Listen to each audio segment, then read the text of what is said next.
are back here once again at the Super Bowl Studio celebrating a milestone tonight in the history of Turner Media as WCW has been surpassed with AEW Dynamite as we celebrate with Spring Break Thru. Welcome to the watch along, folks, and welcome to the pre-show discussion.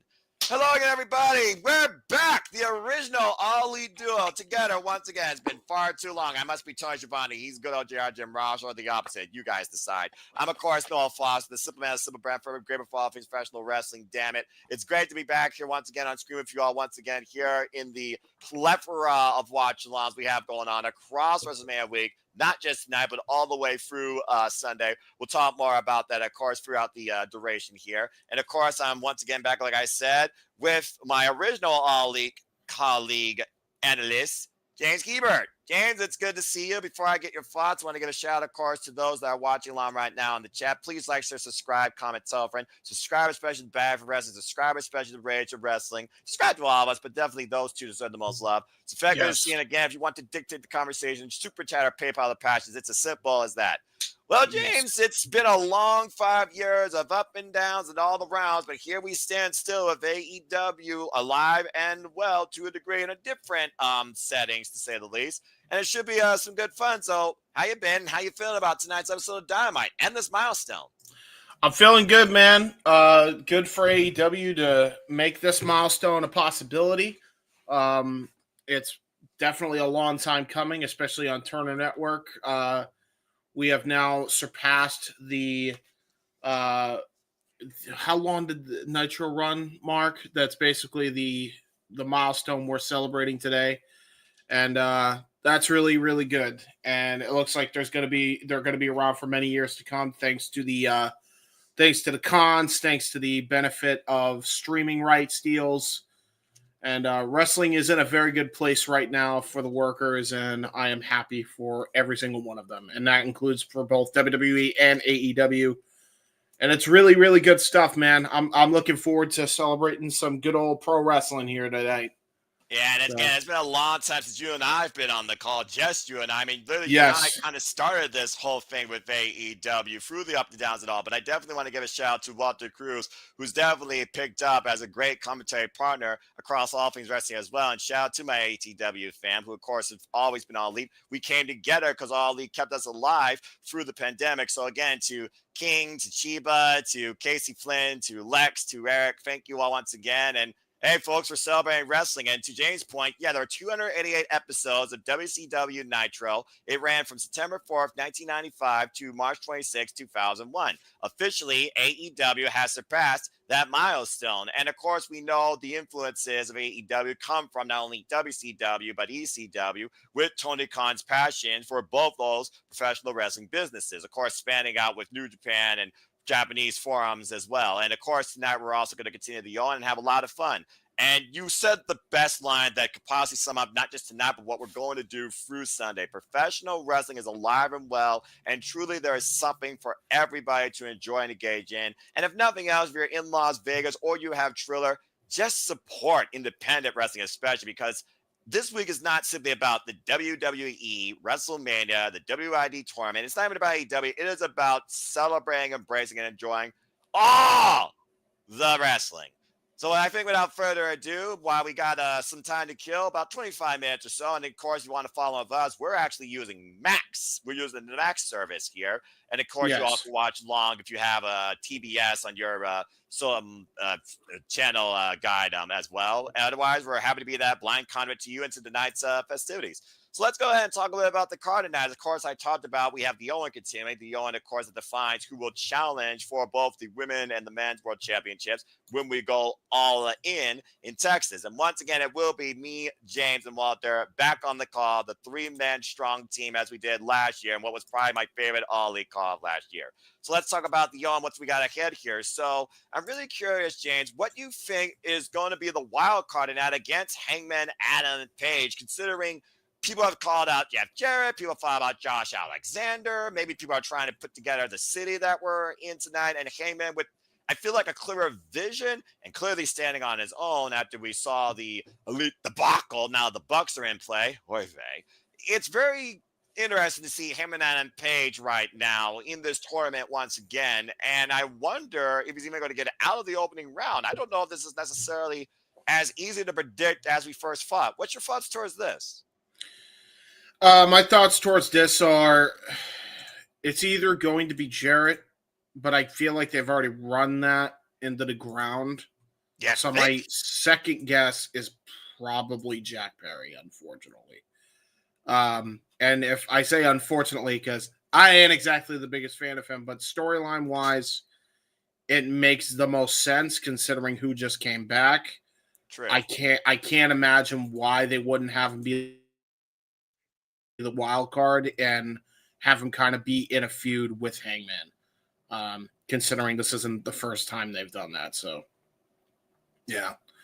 That would be my best guess on that whole thing. Yeah, Jack Perry is a fair shout out at this point based on the whole league thing. But again, we haven't heard Hunter from Jack Perry since he lost Wrestle Dynasty against Yota Tsuji for the IWGP Global Heavyweight Championship. And yes, folks, I'm aware there's been some big news regarding New Japan Pro Wrestling. If you want that discussed ahead of the shenanigans, especially if it may not be on the tablet for this week, Super Chat, or of course, PayPal the Passions. It's as simple as that. But I feel like, though, considering who we know is on the other side of the bracket, of course, bringing people up to speed with Owen, we know we also have the other Owen semifinal, actually, tonight. As we've already got Kevin Knight, who lost to Will Ospreay, and Brody King. What a hoss fight, by the way, against Konosuke the catch, because Konosuke was able to overcome Big Bad Brody King this past Saturday on Collision.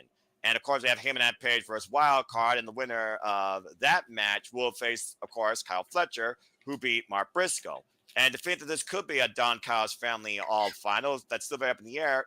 It's interesting to think that Kyle Fletcher, him and Page are never engaged, but who's engaged Kyle Fletcher here in AEW? That could surprise us if they beat him and Adam Page, where it feels like AEW is almost its own battle of heelish faction warfare. And Charles, good to see you. Appreciate you as always. And of course, he's switching back and forth because, as I said, it is WrestleMania week, and we are celebrating, embracing, and discussing all the wrestling. To the point, here's the schedule of what's going on, folks, across Super Labo Studios. And again, welcome back for Wrestling to the Family.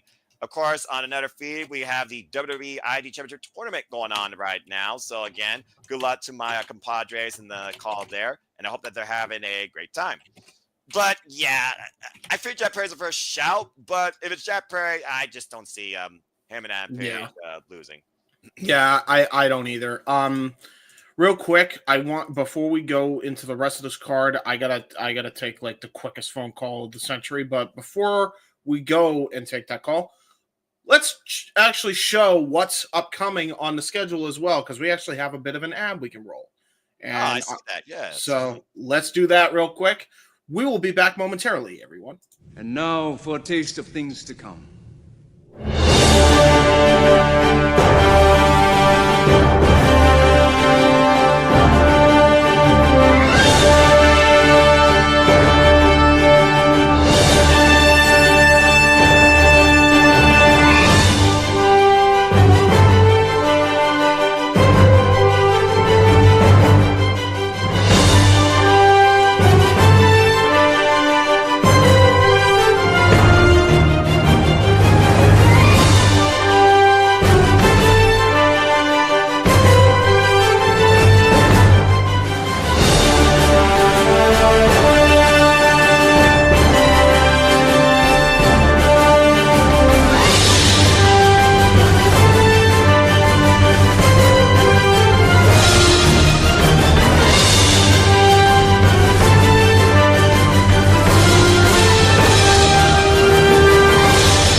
And again, as I pointed out earlier, not just this week, but truly 24/7, 365, all the time across count them five wonderful channels. We celebrate, embrace, discuss, and interact with all the wrestling.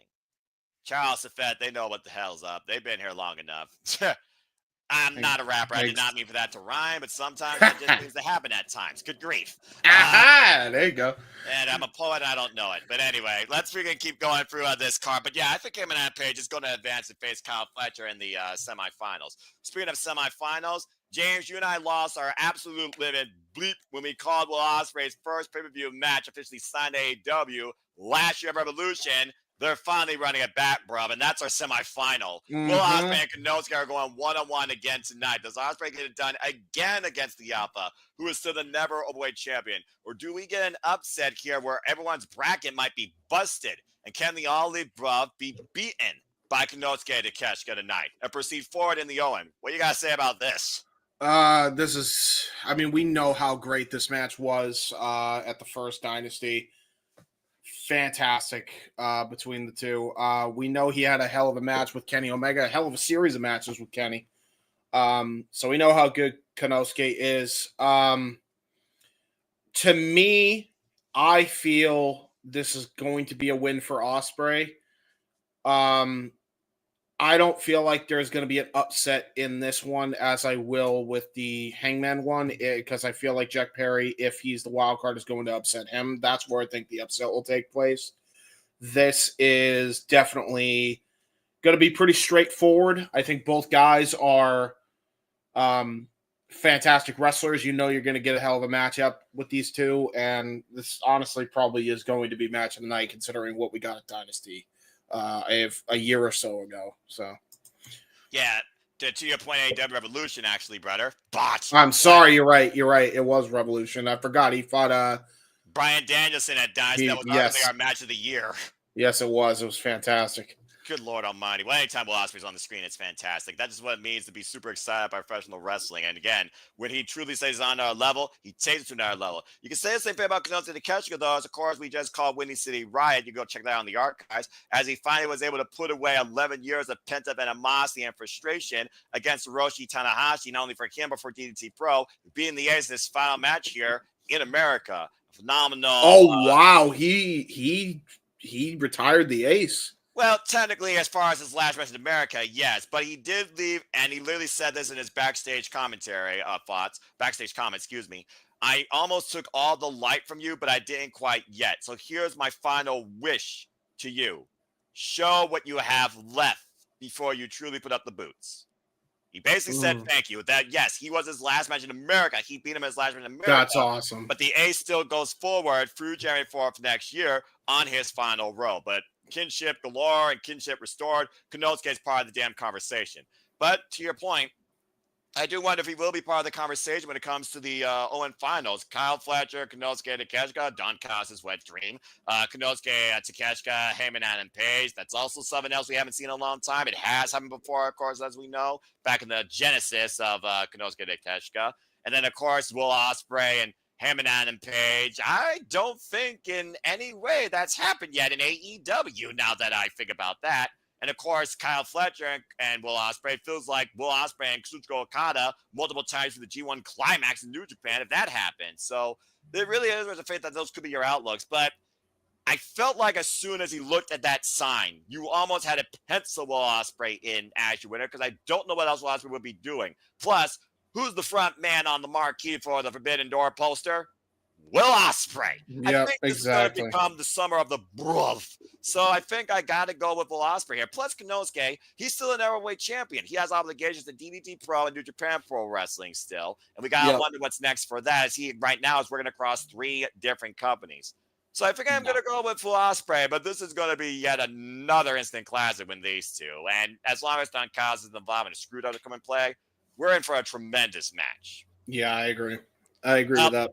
Well, that being said, I know you could also agree that you'd like to see people hurt, and they hurt people. They hurt people. Yeah! About to say. Yeah! I didn't even know this was a thing tonight. I'm happy. I don't care. Gates of Agony and the Hurt Syndicate. Absolutely. Take my money. Why is this on free TV? Oh, yeah, because they didn't build it. But yay, we get the match. I don't care.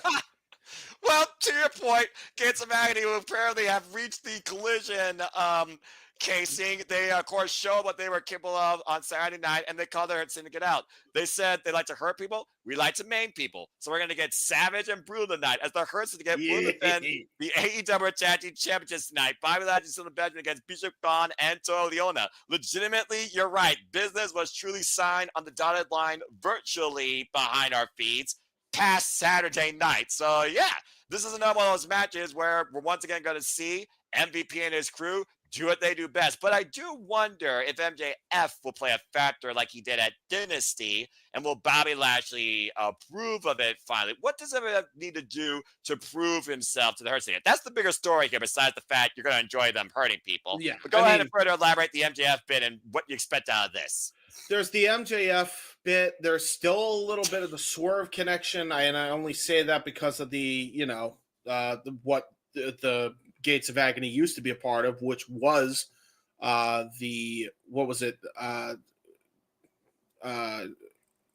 Mogul Embassy. And so there we go. Sorry, it took me a bit. And we know there's that connection. So, and there's the connection between Swerve and Hangman.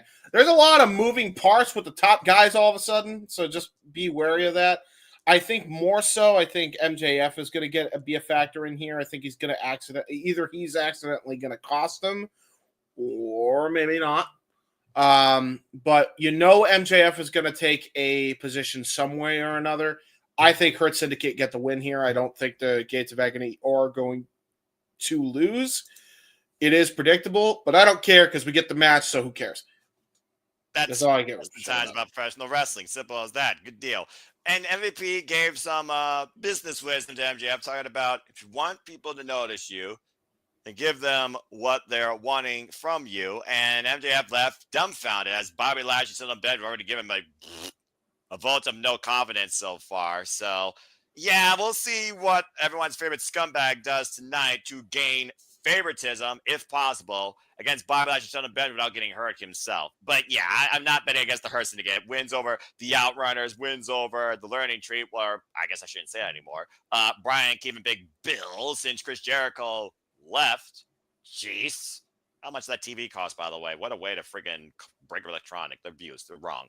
But yeah, and of course MVP's got Brody on commentary. But yeah, this should be a fun tag title match to say the least. And speaking of brutal multi-person warfare, it doesn't get more brutal than the Death Riders. And look who's stepping into the fire this time on behalf of since Pac is injured. Jon Moxley will help with Yuta and Claudio Castagnoli defend the AEW Trios Championships tonight against the Ops, Samoa Joe, Katsuyori Shibata, and Hook. And we still don't know if Hook is at 100% after taking a neutralizer on the bottom of a chair thanks to the Death Riders last week. And of course, this really stems off since the Ops have targeted the Death Riders World Trios Championships back at Dynasty, and Samoa Joe basically, when Samoa Joe called him, going to kill you. So let me ask, is the Trios titles on them, or did they have those in briefcases too, or did they just the Trios titles are actually exposed, James. They've always been. So they're actually showing the Trios titles, but not the world title. Correct. They've done that since literally holding the world title hostage.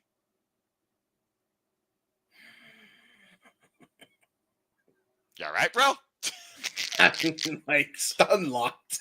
So we're just gonna show. We're not gonna show the world title. Hey, the Trios title. Yes, show those. It's fine.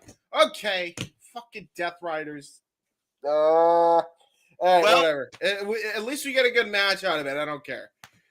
It's one of those things also, though, James, you got to consider this. How many times have we seen a special from AEW when it comes to a Dynamite where we've seen a title change here? And with Pac not part of the picture, we don't have the original three. And you also got to consider, until the Owens finish, Jon Moxley doesn't have an opponent. You saw who's on the other side. Maybe this leads towards something with Jon Moxley and Samoa Joe, but do you think that the Ops could actually take the Trios gold? Yes, I think, honestly, if anybody should pin Jon Moxley right now, it's Samoa Joe. Yeah. I don't think he's going to win against Moxley ultimately in the end, but they need at least one of these sets of titles off of the Death Riders, and I think it should be the trios, and you should really rehabilitate that division.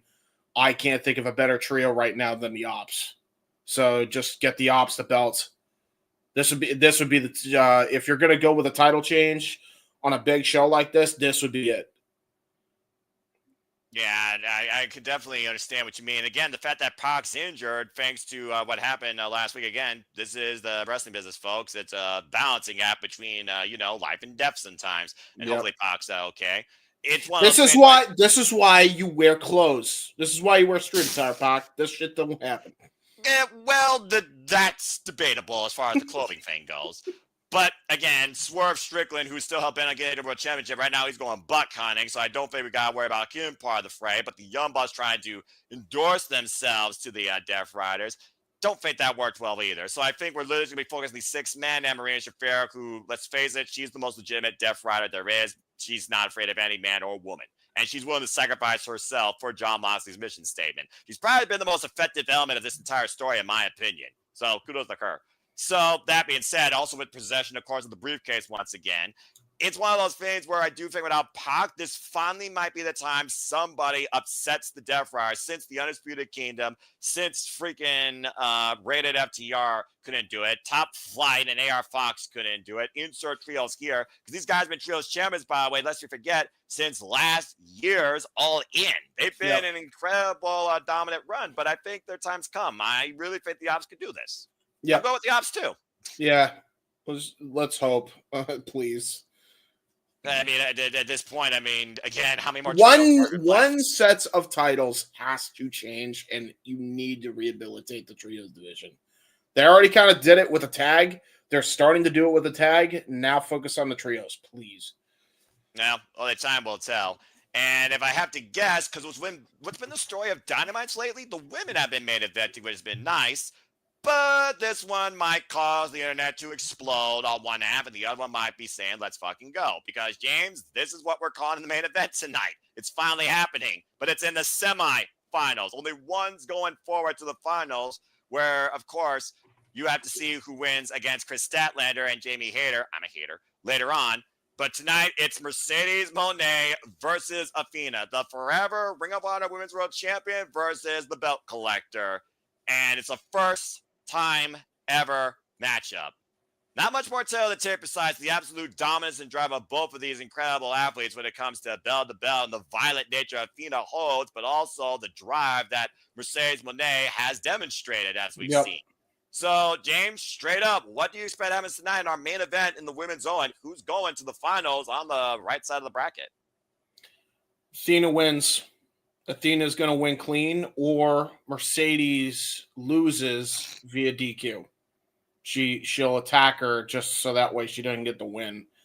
One of those two things is happening. I think Athena wins. I think she's going to get that title, the Owen Hart belt. Then she's going to win the world title from Tony via Jamie Hayter interference. I think they're really going here. I hope they go here.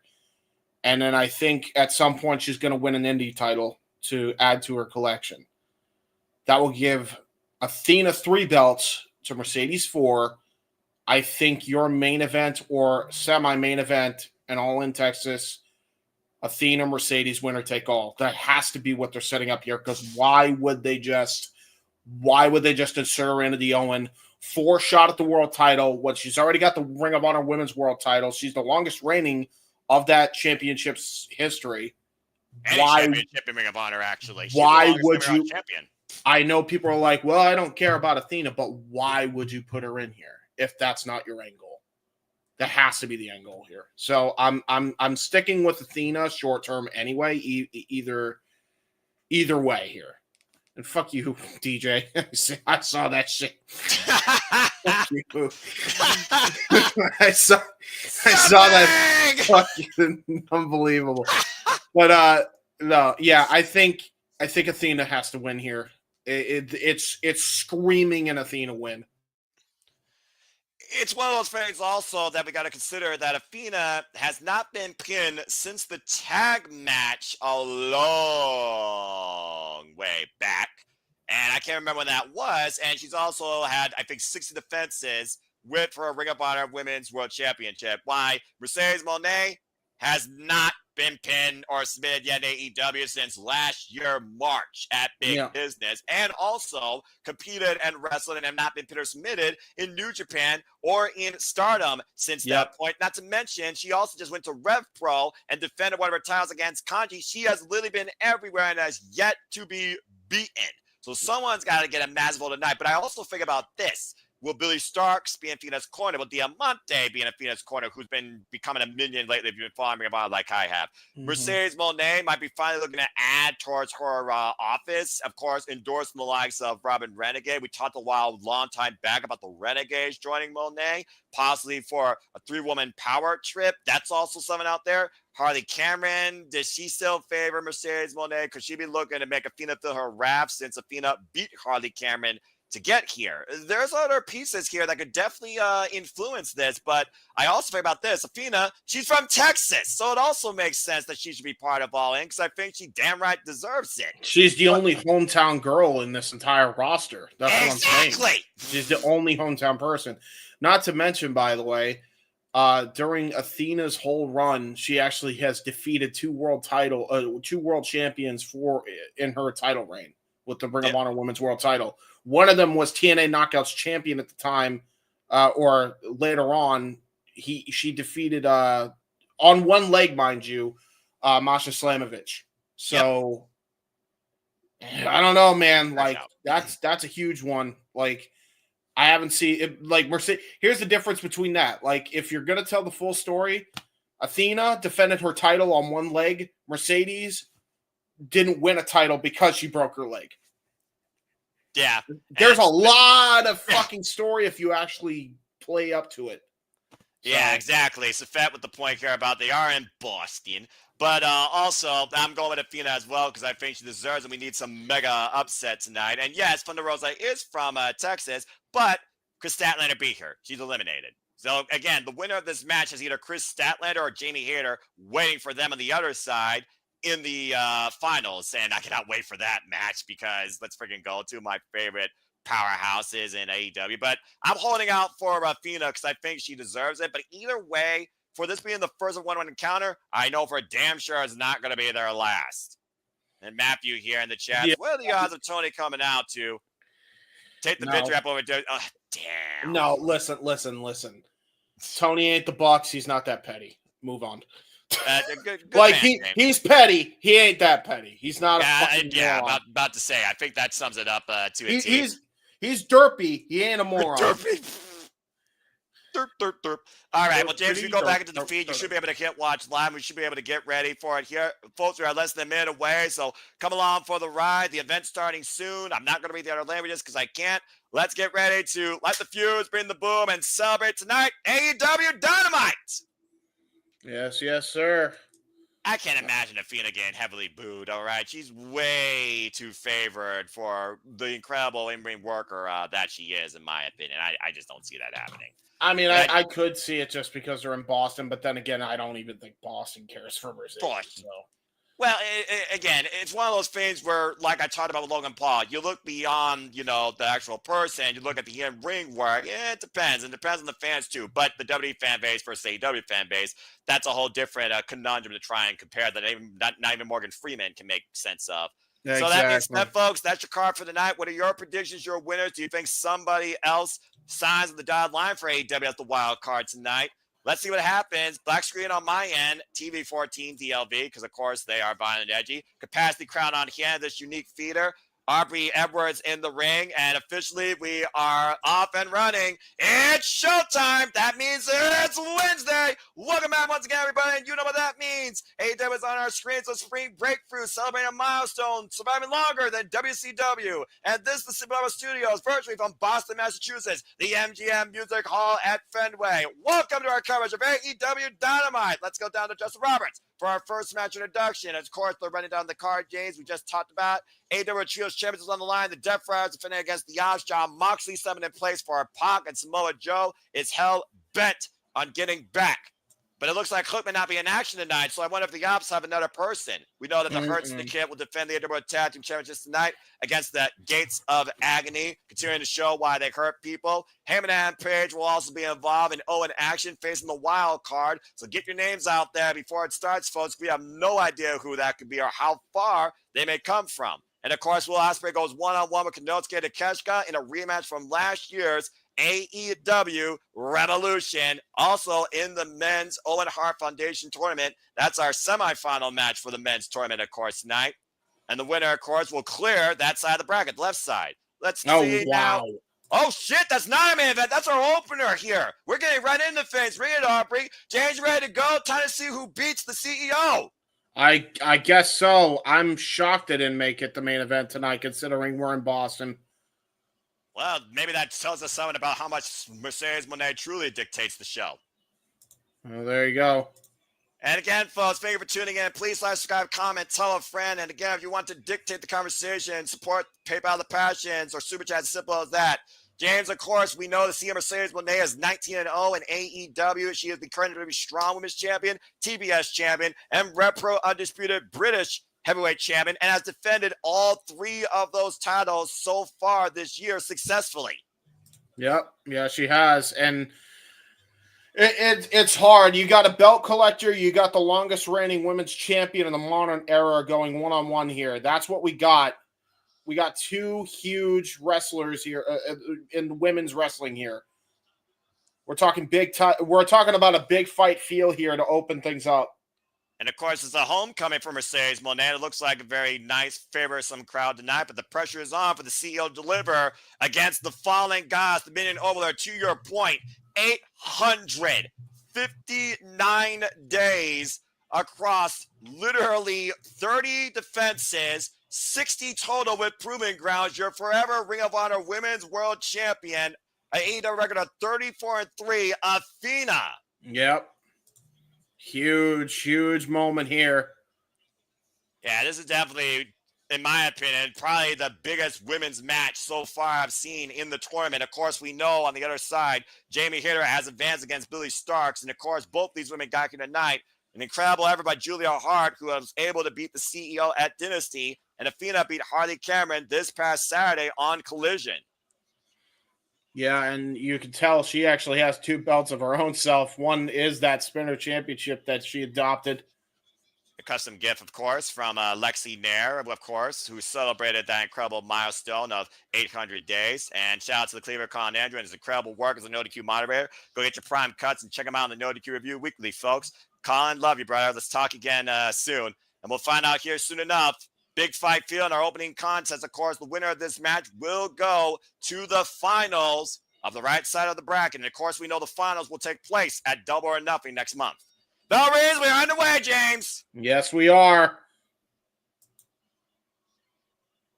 And, of course, folks, you can be part of the conversation using hashtag AEW Dynamite on the X if you choose to use that.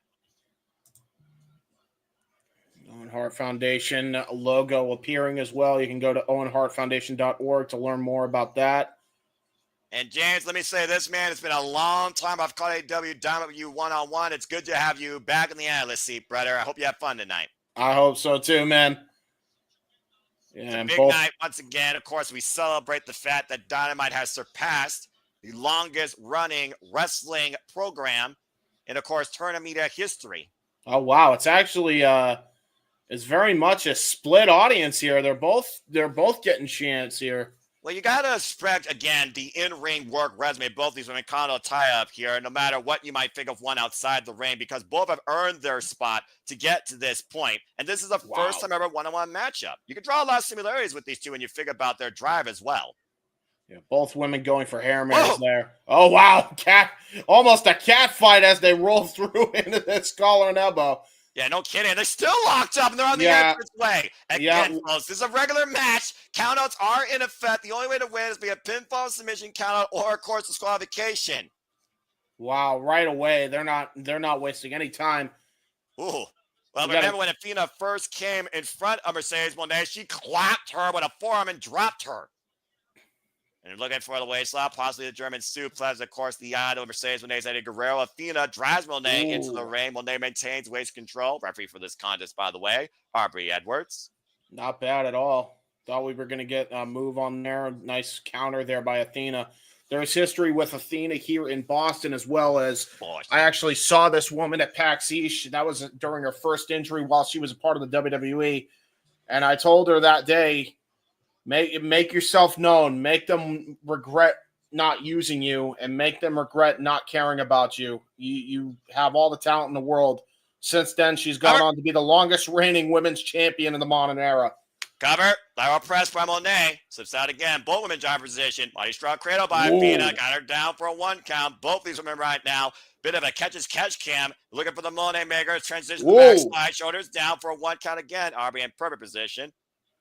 Very much catch can style. Nice hook kick right to the liver there. Inside cradle. Those women rolling through. Covers now. Rolling around the ring. I don't blame Aubrey for not even trying to count this now. There's no way. Yeah, both women are trying to get. Ooh, that was close. Both women just showing a little bit of World of Sport action there with that roll-up counter. We saw how far Julia Hart took Mercedes Moné at Dynasty. Moné was literally unable to trap Julia Hart until she finally wore her bat down enough and got her in a crucifix. She might have to resort to those means again tonight against Athena, who might be able to counter off her power towards the Moné maker and the bank statement. Very good point. And, of course, still to come tonight, him and Page for the men's Owen Hart quarterfinals faces the mystery opponent tonight, and will Osperay face Konosuke Takeshita in the semifinals. Up and around, roll up, covered by Moné, gets a 1 count on Athena again. Brilliant maneuvering there, by the way, from the Hurricane Rana into the schoolgirl. Oh! Damn! Brutal knee strike right to the side of the jaw. That's that flip! Boom! Right into the bottom turnbuckles. I think her head ricocheted off both the middle and bottom turnbuckle. That is not good for Athena. Loves to utilize those knees. Running Miura in the corner. Now drives her away. Here's the cover. Gets a 1 count only. Yep. Athena is actually, or rather Mercedes is actually shocked that it was a 1 count. And there was a lot of damage done there. I'm actually shocked that Athena's even conscious after that whiplash effect she got onto the turnbuckles. To your point, we've seen Athena endure the most brutal of punishments and violence. Looking for the Moné maker, but up and over. Athena escapes. Now Athena traps Moné down, gets a 2 count. Great counter. Yeah, using her upper center of gravity to counter the Moné maker. Nice spinning Solbot Inseguri combination. And again, when Athena has that drive momentum, we show how violent she can be. Rolling in with that elbow. Yeah, she did. Inside cradle, away from the ropes again. Gets 2 counts. And we talked about, again, the resume, the drive, the pedigree of both these women here in the Owen tonight. Athena, of course, wins over the likes of Hikaru Shida, Willow Nightingale, and, of course, her own pupil, Billy Starks, not to mention Masha Slame's 2-year point in Prestige Wrestling. Mercedes Moné wins over Kanji in Rev Pro. Hazuki, of course, of Stardom. And as we talked about most recently, Julia Hart and Chris Statlander here in AEW. Yeah, both women have impressive championship resumes, to be quite frank here. La Mystica takes Athena down immediately into the crossface. Oh, wow. Immediately. You ain't kidding. Is Mercedes Moné going to punch her to get to the finals of the 2025 Owen Hart Foundation Tournament? Athena crawling with all her might.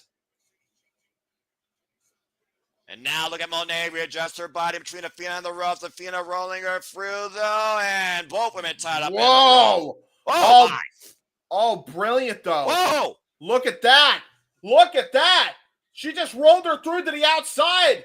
She's trying to get a count-out victory by making her pass out on the outside here. But you only can hold that for about 5 seconds, I would think. Referees on discretion, but to your point, they are outside. Athena, again, there is no escape, it seems. Wrenching back as hard as she can on Athena's neck.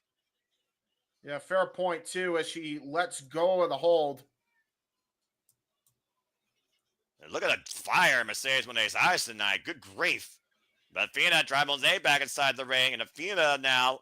Oh, man! Oh, God, what a Meteora! And that just made her ricochet. And look at the way she is in a tree of woe between the bottom rope and the apron. And Mercedes with a devious look in her eye. Yeah, and Moné knows exactly where Athena is. This is not going to be good. A lot of confidence, oh, but a CEO throw, man, and Ooh. Athena gets out of the way, and that is a good way to blow out a knee or an ankle. Athena hooking up Moné in the stunner! Yeah, stunner version of a Stratisfaction off the apron, and Mercedes Moné just had a broken jaw and probably a broken knee socket. Athena Mercedes Moné leaving it all out here to punch their ticket to the finals. Who will head to Double or Nothing? Stay tuned as we got a full commercial here on Max. Fuck television. Yeah, no shit, huh? Well, I'm about to say, like I said, that's the one caveat here. But, I mean, if we're scoring this on points, I mean, it's pretty much dead even as far as I'm concerned. The biggest offense we saw was Mercedes Moné trapping Athena into that crossface, working her neck, obviously softening it up, possibly for the Moné statement or the Moné maker. But we saw Athena counter the Moné maker earlier. Yeah, no shit.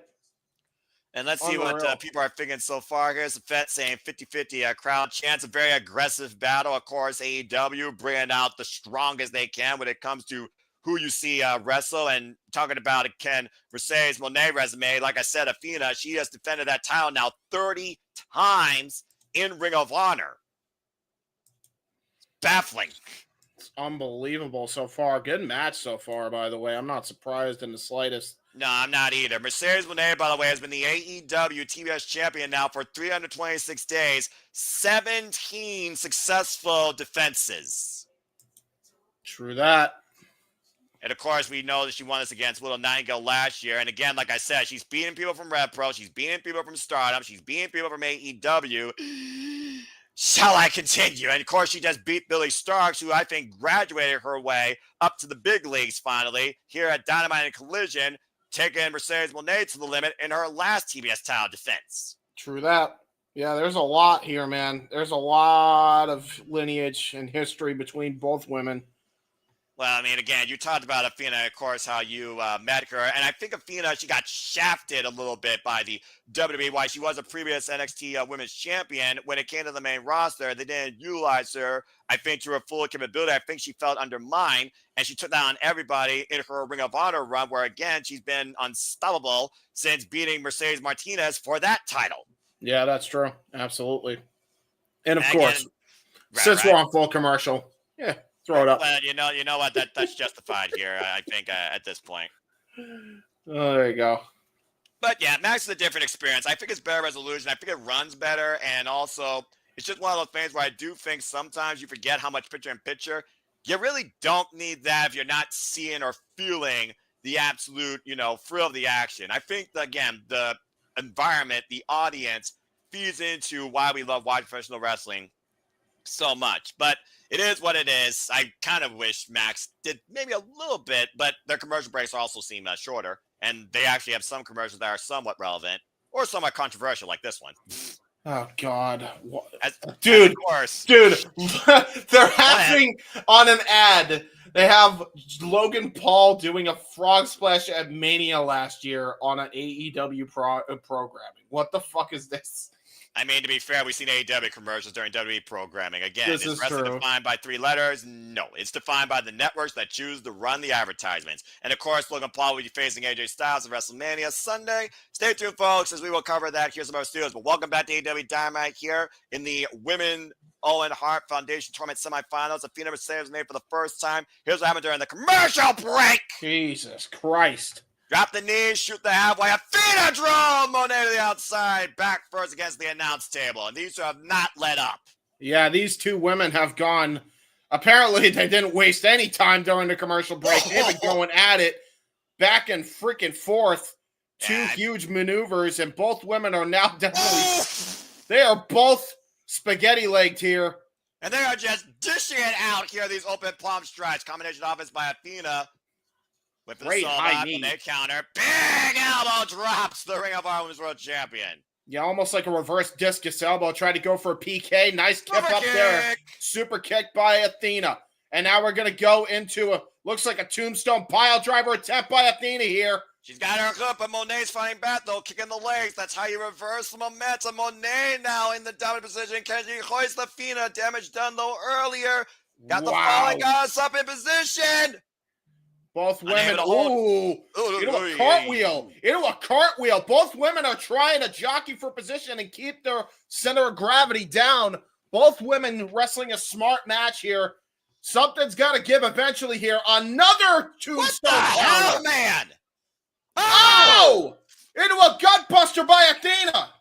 But she's unable to capitalize. Think about how much energy she exerted, and both women down again. That was insane.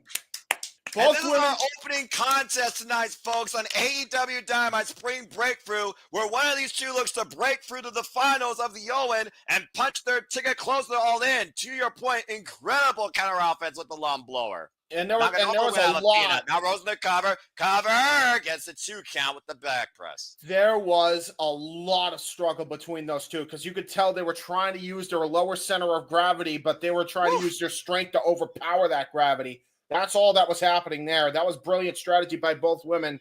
It paid off for Mercedes, but not enough for a 3 count. When you talk about the physical wear and tear, how about the mental fatigue that both these women got to be feeling here? The pressure's got to be at an all-time high in this first ever one-on-one encounter, considering what's on the line. And now going for a tornado DDT. Got all of it. Springboard tornado DDT by Mercedes Moné. And up and around, looking for the... Oh, no! Drag around DDT. Shoots the half. Is this enough here? Cover hit the far leg to advance kick out. Wow. 2 spiking DDTs. Mercedes Moné's beside herself. Woo. We said it on the pre-show. This match could go either way, and both these incredible champions are demonstrating. She spiked Athena with that second DDT. Yeah, she did. Denied so far here tonight, her homecoming at Boston, as the Fallen Guys refuses to fall so far to Mercedes Moné. There's no title on the line, but the biggest opportunity of their careers are on the line. Multiple world championship caliber defeats for both of these women. Oh, jeez. And something's got to give here. Somebody's got to take the L here as we get some Three Amigos action by Mercedes. Channeling her own Latino heat to talk about Eddie Guerrero, a mainstay name in WCW, and of course, Mercedes Moné's biggest influence in wrestling. Well, in this case, it would be Latina heat, but I get the reference. A little bit of a shimmy action here. Of course, Mercedes Moné also beat Indy Hartwell recently at House of Glory, but popped up power bomb by Athena. Another deadlift by the Fallen Goddess again. Oh, look wow. At this. Damn. Triple trifecta power bombs rose her through. Taking a page out of Wardlow's playbook with the Powerbomb Symphony, and now looks like great counter into a backbreaker, but that might have jacked up Mercedes' knee. As soon as you got to put your own body on the line, if you're willing to go as far as you want to advance the Owen tonight, Mercedes Moné is showing that, and Athena right now, again, unable to capitalize, but to your point, favoring that right leg.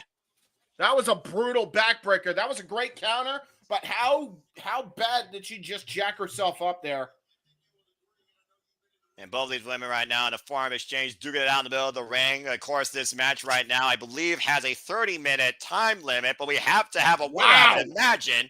Oh, my God. Look at the point of the elbows just raining down right over the jaw of Mercedes. Mercedes having to go into the fetal position to cover up.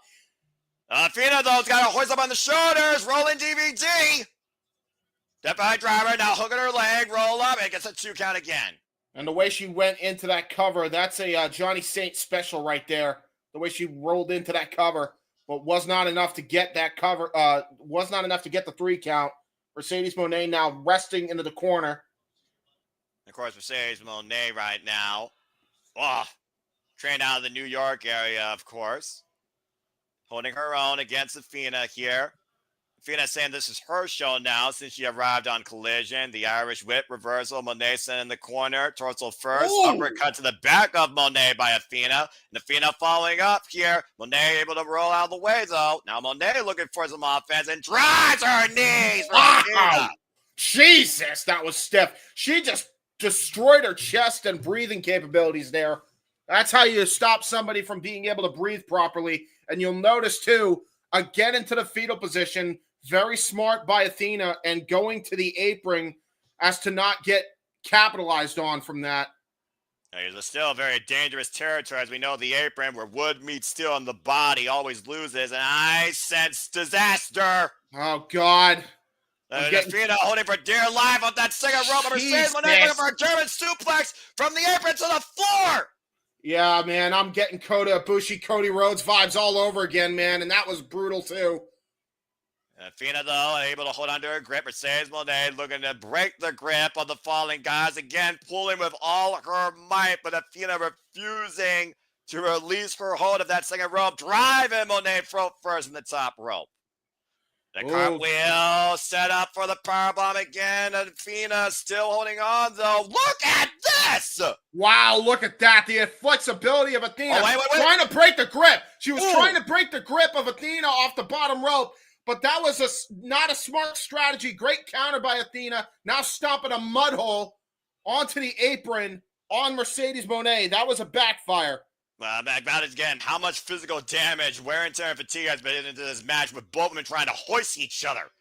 And right now, Athena looking to hook Moné, pausing for a German suplex to the apron, back elbow striking again. Both these women literally on the edge of a lightning bolt from disaster. Moné hooking Athena possibly for the Moné Maker. Trying to go for a Moné Maker, but great center of gravity and holding to the bottom rope to control that. And a big boot, Yakuza kick, right to the side of Mercedes Moné's face. Yeah, how fitting for a gamer. Oh! Rolling scoop slam on the apron. And pulls it back inside. Hook the far leg to advance. Kick out at 2.5 by Moné. I don't think I've ever seen anything like that before. A rolling scoop slam on the apron. Look at this again. Pulls the tights. Bang! Right to the lower spine of Mercedes Moné. On the tailbone, practically. And now going to try to go for a crossface. Oh, my crossface. God. Yeah, she's got that thing cinched in deep. And look at the way she crossed her legs right away. And she's got that other leg jamming the hand. Yeah, she got the S-grip across the bridge of the nose, compromising Mercedes Moné's breathing as well. And to your point, body in between her and the ropes. Moné looking to roll through. Athena once again trying to keep her position. It looks like Mercedes Moné has regained control of the crossface position. Well, if anybody knows how to reverse a crossface, it's definitely the queen of it. Roll up, shoulders down. A 2 count again. Mercedes Moné forced to break. That was the only way she was getting out of it. Was Athena. A double underhook, possibly another power bomb, or possibly a tombstone. Again, hooking her up, maybe a razor's edge. Shout out to Scott Hall. Athena driven torso first, top turnbuckle. Moné following up here. You can tell that both these women are exhausted, by the way. Mouths gaping open. Yeah, no shit. Strike. Well, I mean, considering the moves, the high impact moves to the, a lot of it to the chest area, that definitely impacts your breathing here. Oh, full throttle right into the knees. But Moné rode and fell to the outside of the ring. Brilliant strategy. This is why both women are world championship caliber wrestlers. They know the ring awareness at all times. Yeah, look at the face of Athena, though. She can tell exactly what happened there, and she's furious about it. And I don't think Athena, though, is unfazed by it, looking to follow up against the CEO, sidestepping. Oh, man! Jesus, she just tossed her hard way right into the barricade. I think she went head first, actually. I don't even think she went shoulder first. Yeah, that was a rough landing. And then she bounced her head right off the side of the mat, too. That was not a kind landing for Athena. Once again, the match shifting again in favor of Mercedes Moné. Now looking to hook Athena up for, what the hell, change the position.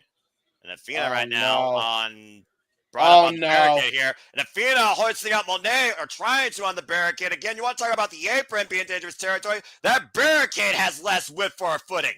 That was brilliant, though, by Athena. You notice she actually hooked onto the barricade. Oh, Jesus Christ. Okay. Okay, someone's about to have a dangerous fall, and it looks like Athena looking to hook up Mercedes Moné, taking her down. Moné lands on her feet, though. Athena jumps off. Moné gets out of the way, rolls through, and Athena drop kick shotgun against the barricade. And it actually took out the LED and made it go black. Holy shit. Shows you how powerful Athena's legs are now at the top row position. Looking for the no, Moné countered. Oh! Got her trapped too! Got her! Mercedes advances! What? Counter the O-face into a deep, and I mean a deep clutch roll-up Mercedes Moné advances to the finals of the Owen. What? And that means she will await the winner of Jamie Hayter and Chris Statlander next week on Dynamite in New Orleans, Louisiana at Double or Nothing, Sunday, May 25th. The CEO is one win away from going all in. Wow. Okay. I didn't see that coming. Not that finish. Again, Athena, you see the face of Athena. She's in absolute shock. Wait a minute. What? Hold on. Well, spotlight, please. While you may want to give these women a standing ovation, there is our timeless AEW Women's World Champion, Toni Storm. Yep. And it looks like she applauds the effort that these two showed tonight. And of course, we know, James, the winner of the Owen will face Toni Storm for the AEW Women's World Championship at All In. Fabulous, she says. So she was impressed by the matchup for sure. Well, it's definitely an impressive match. You can't take nothing away from Athena or Mercedes Moné, but again, great, smart wrestling. It didn't take a finisher. It took a counter to a finisher in a simple clutch roll-up. Yeah, that was a clutch. That was the what the heck was that clutch? It's one Hayabusa used to do. That was the clutch she used to get that pinfall. If you go backstage for the Monaco Ray Paquette with Hangman and Page, who of course prepares for All in Action, tremendous opening matchup, and Athena just got her first loss in 2025. Oh no. James, breathe, brother. Yes, ladies and gentlemen, the Young Bucks is on the screen. I repeat, the Young Bucks is on the screen.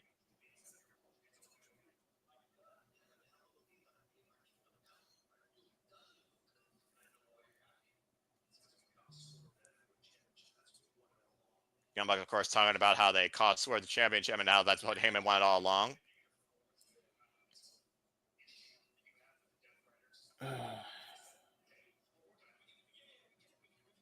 Talking about how they could fix the issue with the Death Riders he has. Thinking they could get the Death Riders on their side.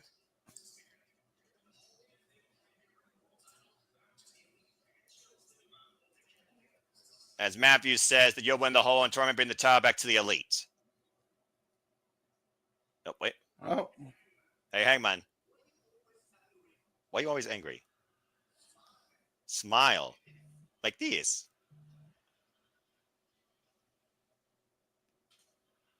Okada, you cheeky bastard. The bitch. Damn it. Whoa, whoa, whoa. I said smile. Like this. I still want Rainmaker versus Buckshot Lariat. I hate everything in my life right now. It took so much not to say nope to that. Oh shit! Rask from the Bruins is just standing by the 2011 Stanley Cup champion, of course, the Boston Bruins, to your point. Yeah, I was there. I was actually there for that parade, but why is he just standing near the trophy? Well, we are in Boston, like you said. Yeah, but what's the point of him just standing there? Because they're promoting that the Stanley Cup playoffs are coming back beginning April 19th. But also coming up next on AEW Dynamite Spring Break Thru, Heb Man Page was to punch his ticket toward the semifinals. He takes on the wild card next. We return to AEW Dynamite Spring Break Thru as we got another commercial break here. Fuck television. So first off, Athena, phenomenal effort. Moné, congratulations. Clean win. You can't argue with work ethic. They both brought bell to belt. Then you can argue after that. That's all fine. Let's go ahead and see what people are saying about that match here. Matthew saying Mercedes Hogan wins. LOL. Charles saying Mercedes is winning the tournament. Now we are getting Toni versus Mercedes at All In. Did you at one point, or somebody said that's like the biggest money match I guess they could do for the women's division here at AEW at All In? James, I'm right. Yes, but that was before they just brought Athena out of Ring of Honor Purgatory. But that finish don't work for me, brother. Matthew. I get the reference. And Rock and Ropes, and go check out Rock and Ropes, folks. Follow him on X, follow him in the spaces, and gotta get you back on Sleepy Ditty again soon, brother. Again, follow Rock and Ropes, and also he says Mercedes is winning the Owen. He's basically just calling his shot right there. And there's the fet with the JJ approve and endorse, hashtag GTA stripper twat waffle. damn, that's just wrong. I mean, she did win. Yeah, but I mean, I don't know. Just did I hear that? I'm just like, of course she is. Of course she is. So Tony can book Mercedes versus Tony Storm. Yeah, I guess. Well, again, you look at the women's division. I mean, what else do you have that truly bits the marquee of All In, where you go all in at this point? And now the douchebugs, Rod and Todd. Rod and Todd Flanders, is that what we're calling them? Is that canon? I guess that's canon now. And then Kazuchika Okada, literally cheeky bastard. Smile, Hangman, smile. Like, please. And then called him a beach. I wouldn't say there's botches. I think they were intending to make it a struggle. I think they literally were trying to pull out more than maybe they should have, or maybe bodies were able to, because at the end of the day, your body can only go so hard. To me, the match looked like a struggle, like an actual sporting contest. So when they actually do that, yeah.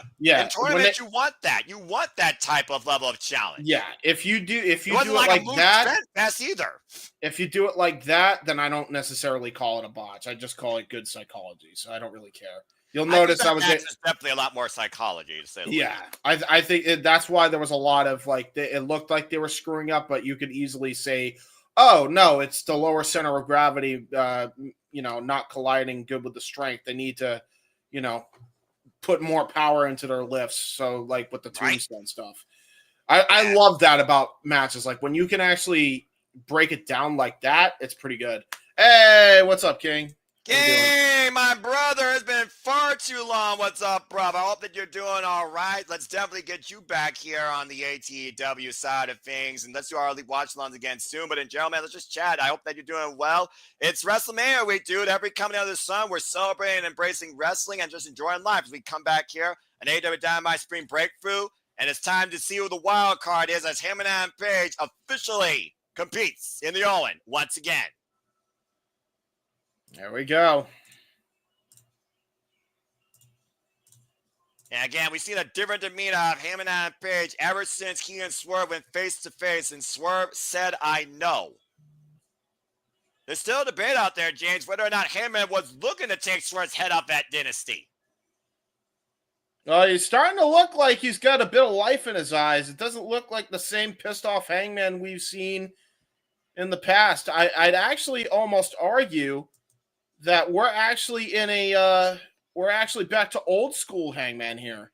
Yeah, you think this is a Hangman, though, that the fans will appreciate and follow on the chase once again, like we did so long ago? That's a good point. Well, let's find out who the wild card is. Who the hell's in this tournament facing Hangman tonight? Who is it?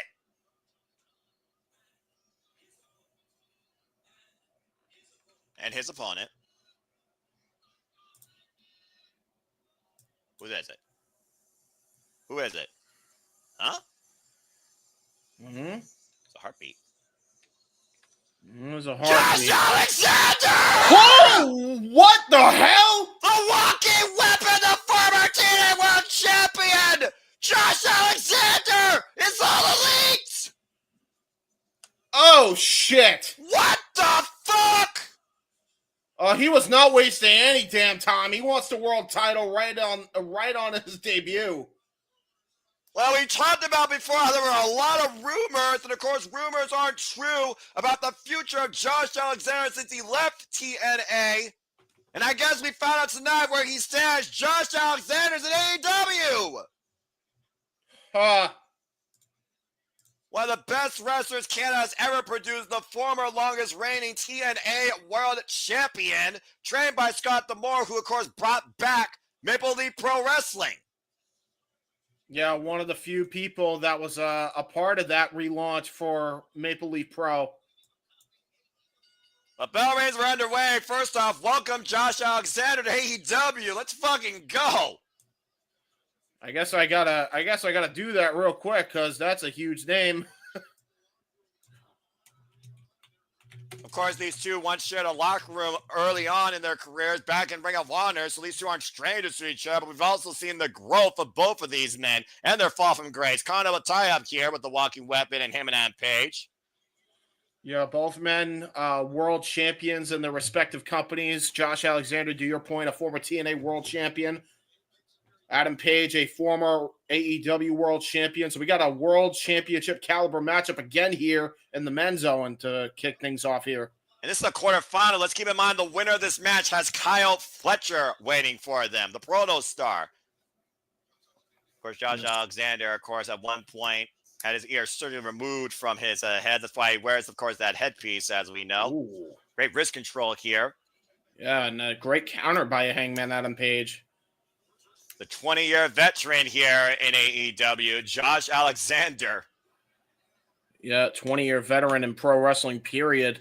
Trained by Johnny Devine, of course, heavily endorsed by Scott D'Amore, as I talked about earlier. Of course, previously involved not only in TNA, but in other promotions all across Canada, out of the Toronto area. Was previously involved in Ring of Honor World Championship contention. Yep. And so was that man, Hangman Adam Page, not the only one who's been in Ring of Honor World Championship contention. Nice shoulder block into the big boot. Well, clearly, to tell the tape here, we know Josh Alexander probably can out-muscle Hangman Adam Page. Well, I think way to make your debut, though. I was about to say, he definitely can out-wrestle Hangman, but I don't know if he can out-brawl him. That's going to be the X factor of this matchup here. Well, we talked about before, you and I have literally called Josh Alexander's TNA career. He might be one of the most pure athletes on the planet. We've compared this guy to the likes of Kurt Angle, for example. Fallaway slam by Hangman Adam Page. By the way, we were talking about Ring of Honor, Super Card of Honor in Atlantic City, New Jersey, May 2nd. So we got to add that to the watch-along schedule. They just pretty sure it's already there in the trailer, and that means you and I are back in ROH, where Honor might be real since Bandito is now the Ring of Honor World Champion. Rolling elbow strike by Hangman rocks the Rocky Weapon. Of course, we know Josh Alexander also wears a mouthpiece to prevent a knockout. An Irish whip and set up and over. Lands on the apron. Again, might treat the leg, though, and went for the Wrecking Ball Lariat. Yeah, he got that Wrecking Ball Lariat big time. Josh Alexander now definitely trying to shake off the cobwebs. Whoa. Was able to dodge out of the way of that crossbody attempt. Snake Eyes on the apron. Almost hoisted up into a flapjack. Now Josh Alexander is so well fine-tuned to use the environment to his advantage. Now looking for a run. Oh, my word. Tried to use that, Canadian great Andrew Martin big boot there. Did not get any of that. And now he's literally sitting on the barricade. He could have literally hyperextended his leg in that. And Hangman Adam Page, what the hell is Hangman? What is going through his damn head? And what is going through his head? Off the entranceway. Holy shit! Wiping out Josh Alexander off that barricade.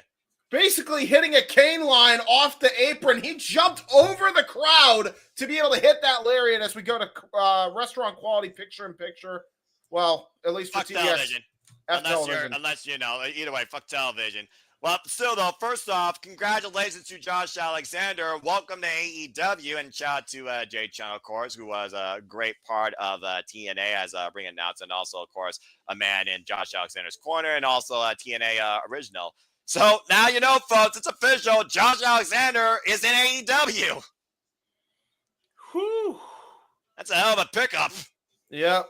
Talk about absolutely. This place where, we talk about it all the time, how we don't compare, and people are like, and the line about where the best wrestle might be a bit subjective. It also might be a bit cheesy, but you do have some incredible professional wrestlers here in AEW. Speedball Mike Bailey, Josh Alexander, Will Ospreay, Bobby Lashley. There's a who's who on this roster, of being really honest here. Yep. Absolutely. Can't deny that. And let's go ahead and see here. It's the Fed saying, holy shit. Charles Ains, Heyman's winning. Yeah. I'd like to see Josh Alexander stretch the Bucks or anyone else who tried to pull some shit. I mean, for all you know, if the Bucks cross him, I could see that happening. And we know how long he can hold an ankle lock and also can spin somebody and also can suplex somebody. It's the Fed saying it's a perfect fit for Josh Alexander to go AEW. James, would you agree? I do agree to a point. I think he definitely fits. If there's any company that I think he fits right now the most, I think it would be MLW, just because of the roster that's there, especially in the main event division. But AEW is probably a close second. Well, I mean, again, with the exception of Switchblade Jay White, who's injured, get well soon, we've seen the main division of AEW really beef up this year outside the Death Rider nonsense, for being quite honest. Hey, listen, all I know is now that Josh Alexander is here, maybe he could join the Hurt Syndicate as the resident Canadian, just like Owen Hart was in the Nation of Domination. Why did I knew that reference is going to come into play at some point? Listen, we got to make it happen now. He's there. I mean, you're not wrong, but also Josh Alexander versus Bobby Lashley, please. Yes. Yeah, that's a match I need. The thing about the match aspects here, by the way, Josh Alexander and Speedball Mike Bailey are both in AEW. They previously fought each other in an hour-long match for the TNA World Championship. Yes, they did. And they very much could do the same thing here at some point. This is wild. Of all the people tonight, I did not expect Josh Alexander in Boston. I was feeling like Boston. What like who comes out of Boston in AEW, or like who's like near the area? I don't think Boston's close to Canada, but okay. Well, I mean, maybe he's near the lakes, so he's close to Boston if that's the case. I suppose that's true. As we're back here in AEW Dynamite Spring Break Thru, men's Owen Hart Foundation Tournament quarterfinal action here. Him and Page face the wild card, the walking weapon, Josh Alexander. Ooh, a headed clap. Waist lock. Uh-oh. Here we go. German suplex. There it is. Release. Cover with the far leg and gets a 2 count, says referee Rick Knox. And a beautiful 3-tier building, by the way, here, this feeder. Take a look again at this beautiful German suplex. Good grief. Very good German there. And like you said, Josh Alexander wasting no time going straight after the richest prize here because, of course, taking one step closer to going all in here in the Owen if he beats him and Page tonight here in his AEW debut. Looked like he was trying to go for a powerbomb attempt. Didn't get all of it. And off the ropes here, and Heyman and Page slow to his feet, staggered with the lariat. This might be a battle of lariats here. But now we are getting that crazed look of Hangman that we've been seeing lately. And Josh wants this! Josh wants this drive! Yeah, of course he does. Would you expect anything less from this guy? Big boot, blocks the arm, swinging a miss, waist slot, German suplex. Heyman lands on his feet, though. Rolling elbow, lariat, watch out, Alexander. That was insane, that lariat. Turned Josh Alexander upside down, inside out. Good grief. You got the force him and Page had to push through to take Josh up and over his feet. Wow. Brutal lariat. As we take a look at the replay here, was able to counter. Rolling lariat, German suplex, land on his feet, and to your point, wham! Boom. That was absurd, that lariat. Josh Alexander stands 6'1", 240 pounds, by the way, folks. Yeah, that's a lot of force. That's a lot of force to turn inside out. And, of course, we know you can't get a pin on the apron here, but you could do further damage. Might be looking for a dead eye as Josh hoisted up by Hangman. Josh fighting back, though. Of course, we know Josh has that C4 spike that he loves to use. Might be looking for it on the apron. And a back body drop to the walking weapon by him and Page. Oh, he skidded on the apron, too, dude. That's gonna give him a freaking mat burn. Let's not forget, Josh Alexander had to vacate the TNA World Championship due to injury of a shoulder. Yep. So that was not a good landing. And look at that. The minute he saw him go to the other side, going to try to go for the triangle moonsault, we've seen Hangman hit this before. Wow! Got all of it. Beautiful Asahi moonsault wipes out Josh on the floor, bringing him back inside the ring. And Hangman in the driver's seat, swinging a miss by Josh Alexander. Hangman pop up, power bomb, sit out, cover, 2, no. Great kick out there by Josh. That was honestly a lesser man other than a world championship caliber wrestler and is a world champion. And Josh Alexander probably would have been down for the count. Josh Alexander said, hell no. Boston, of course, has been really a town that's gone all elite during the history of AEW, being perfectly honest here. You've had AEW for quite a bit of time in Boston. Yes, actually, second episode of Dynamite actually took place in the I forget the college, but it's not too far away from TD Garden. And then inside TD Garden, they actually had blood and guts here at one point. And Heyman hoisting up Josh again, up on the shoulder, able to escape though. Now Josh hooking up Heyman and Page in the tombstone pile driver position. Heyman slips out though. Josh, sit down. Shoulders down. Whoa. Wow, that's a shout to the old school Stampede days. Right into the forearm shiver to the back of the head. Oh my God, what the hell? Whoa! Torture rack bomb! Hangman cover, too! What the hell was that? That was a torture rack release bomb, and the minute he kicked out, transitions into an ankle lock. That whole exchange was to set up for the ankle lock. But it just goes again how well fine-tuned both these men are, and again how incredibly pure, as I said, an athlete Josh Alexander is. But Heyman, though, again, very close to the ropes. Great reach for Heyman and Page. Josh still holding on to the ankle, though. Oh, gonna try to go for Ooh! Enziguri got all of it. That was a Antonio Inoki style Enziguri that time. And again, though, that headpiece, though, might help Josh Alexander's equilibrium there. Yeah, a little bit. That's definitely the positive there of having that head guard. Ooh. And now Heyman hooking up Josh Alexander again. Tombstone pile driver, cover to advance, kick out at 2. Or as we call it here in AEW, the inverted deadeye. Woo. I'll let that simmer. Back and forth counter once again here. And of course, again, this is quarterfinals where 2 more matches await the winner here. And the next match will be Kyle Fletcher. Now all the fans here trying to will both men on, loving the contest here. Looks like that Hangman's trying to go for a buckshot lariat here. And he's got him in position, but Josh falls to the other side of the ring and lands on the apron. Yeah, you ain't kidding. That was rough. Hi, JJ. Good to see the Renegade Wrestling JJ Williams on the screen. What's up, brother? Where are you when we need you, bruv? We just had a match end with a Blue Thunder Bomb victory. Oh, shit. There you go. And the first thing we said is, where is Noah when it happens? Because we just had a match in with the Blue Thunder Bomb. Hold that thought, JJ. Story of my life. I miss moments on one show when I see moments on another. I know that he's definitely... Did he take himself out? Yeah, he just took himself out. Real quick, we just saw a World's Strongest Slam on the apron. We saw a crossbody outside of the apron. Josh Alexander in full control, going for a powerbomb, got countered. Okay, I guess we should call this match back on the ankle lock. And by the way, I finally have freaking resolved. Oh, hook the leg, up on this hook. Oh!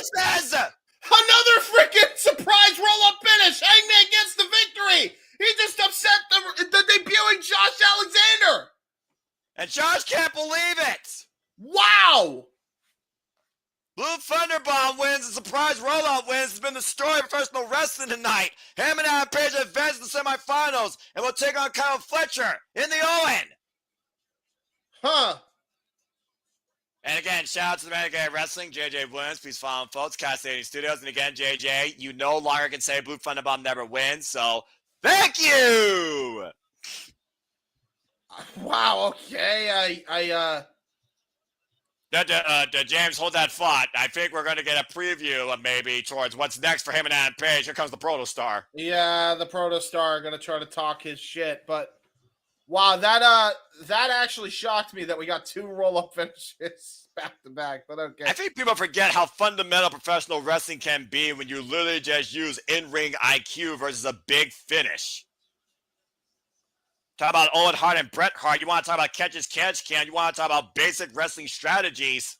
That's really been the story here tonight with the Owen. And again, Don Callis is escorting Kyle Fletcher to the ring. Again, it will be the Protostar against him and Adam Page in the semifinals. It's very much a definitely a mixed reaction to both finishes of the Owen tournaments for the men and women being the same. I'll tell you that. Well, I wonder if it's more about the result or more about the finish as Heyman been lured in. It looks like we're getting a fight.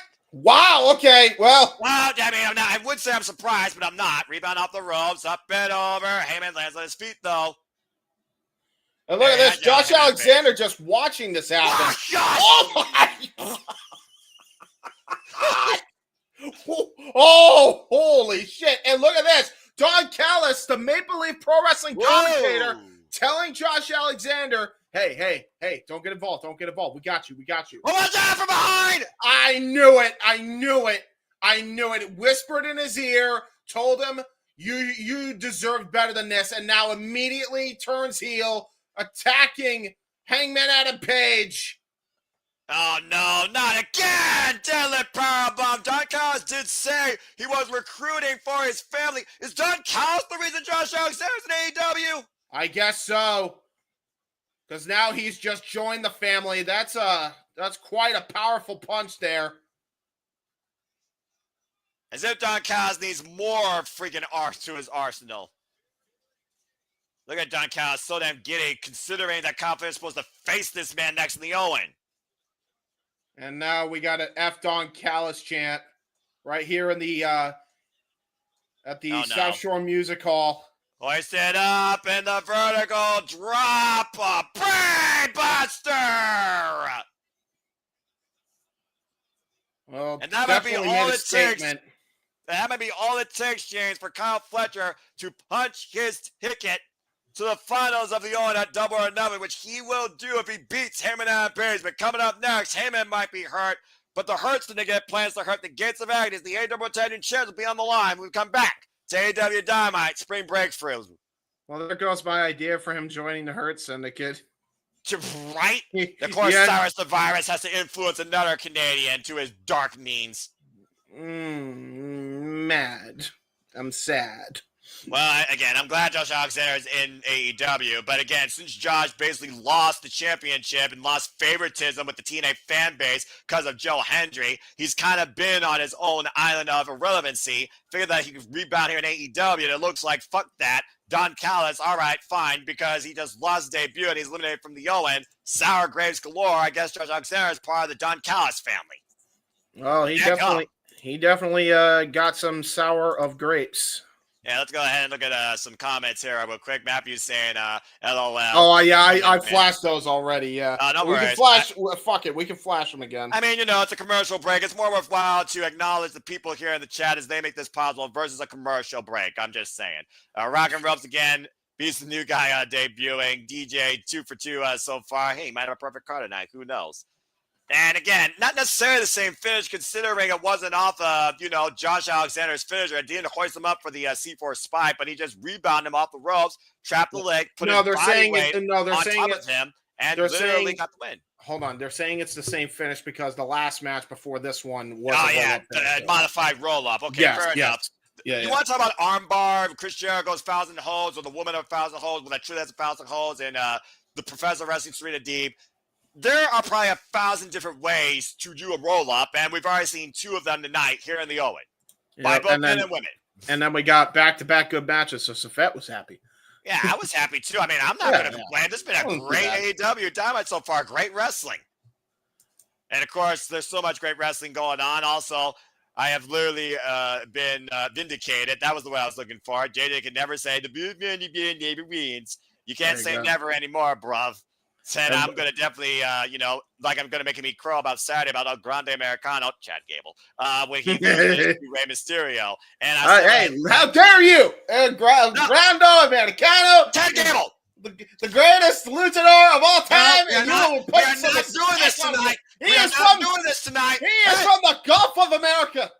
The Gulf of America doesn't exist. That's as dumb as Donald Trump saying that. That's a Donald Trump botch. I believe in the Gulf of America. Make the Gulf of America great again. The Gulf of America doesn't exist. The Gulf of Mexico and Chad Gable did mess. The Gulf of America. No. He does the thank you. He put an iron plate underneath it. The Gulf of America is the lakes you're nearby. That's the Gulf of America. I live by the Great Lakes. You can't talk to me about water. It's the Gulf of America. There's 3 different Gulfs. There's Gulf 1, Gulf 2, Gulf 3. It's where Donald Trump goes to golf and Grande Americanos with the... As we got back to Dynamite here and Nick Wayne's on our screen. No, it's not. See? Charles knows what's up. Charles! I'm the only person with a brain right now. You're my guy. You're my guy. You're my guy, Charles. You're my guy. Why don't you understand this? See, even he knows what's up. Here's somebody more disgruntled than me in this argument. Here's Christian Cage. Daddy's back. He's back. He angry. See, exactly, Matthew. See, Matthew and Charles, they're my guys right now. I'm gonna make you all eat crow Saturday, and you all will just have to accept. I know. Listen. Even whoever it is under that mask, he is still one of the greatest luchadors of all time. It don't matter who it is.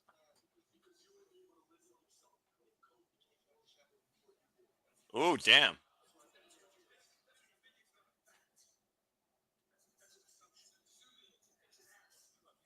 Assuming Mason has you made with Dove.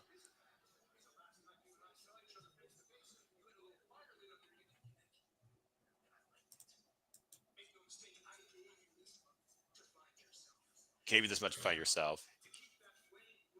Keep that flame growing.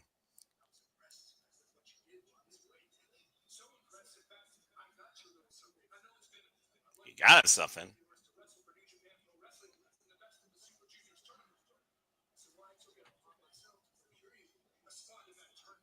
Christian Cage got Nick Wayne in the Best Super Juniors tournament in New Japan Pro What Wrestling? about fucking, look at Kip. Look at Kip Sabian. It's like, what about me, motherfucker? Hey.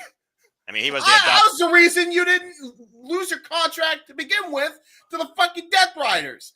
What about me? I protected you for like God knows how long, and I don't get shit. And it looks like Nick Wayne also got another gift from Christian Cage. He will face Commander tomorrow night for the Ring of Honor Television Championship. Again, why couldn't you give that to Kip? Okay. Ooh, tensions.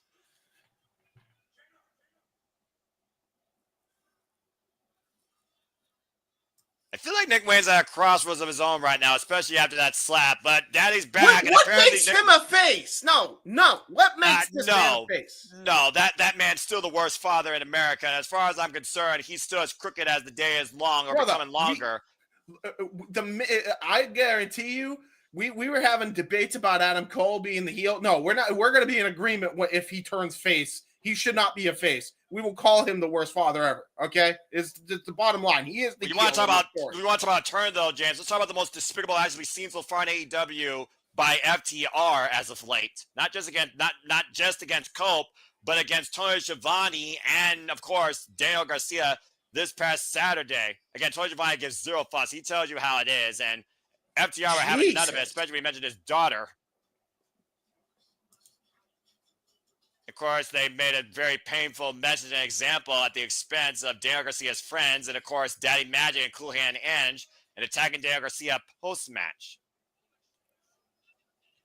Funny how FTR are after Christian. Okay. Well, I mean, you're talking about dastardly heels. I mean, these two have gone back to those code roots that made them the top guys in the first place on their own. But assaulting an official, yeah, that's a line you don't cross.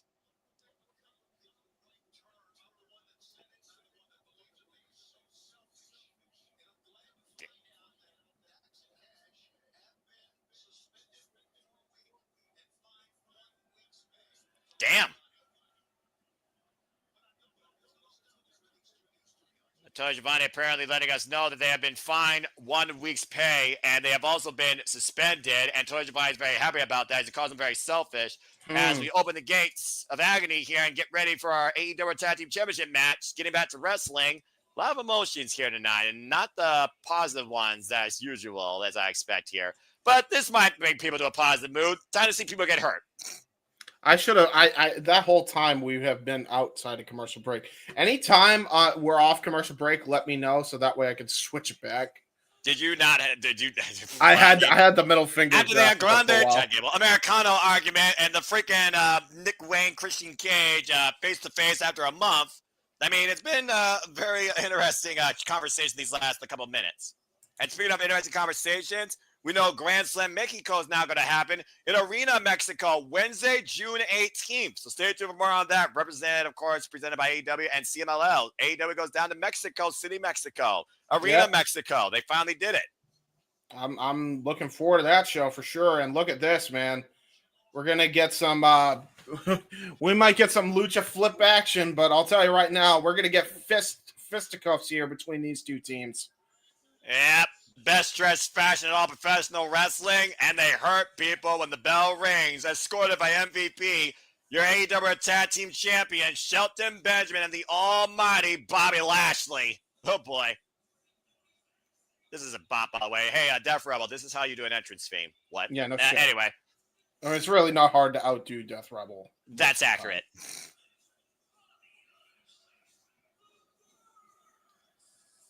Of course, the Hurt Syndicate have been AEW Tag Team Champions since being a private party. Their record is 5-0, considering Bobby Lashley has never been a tag team champion or a tag team specialist prior to his run here in AEW. We hurt people. We hurt people. We hurt people.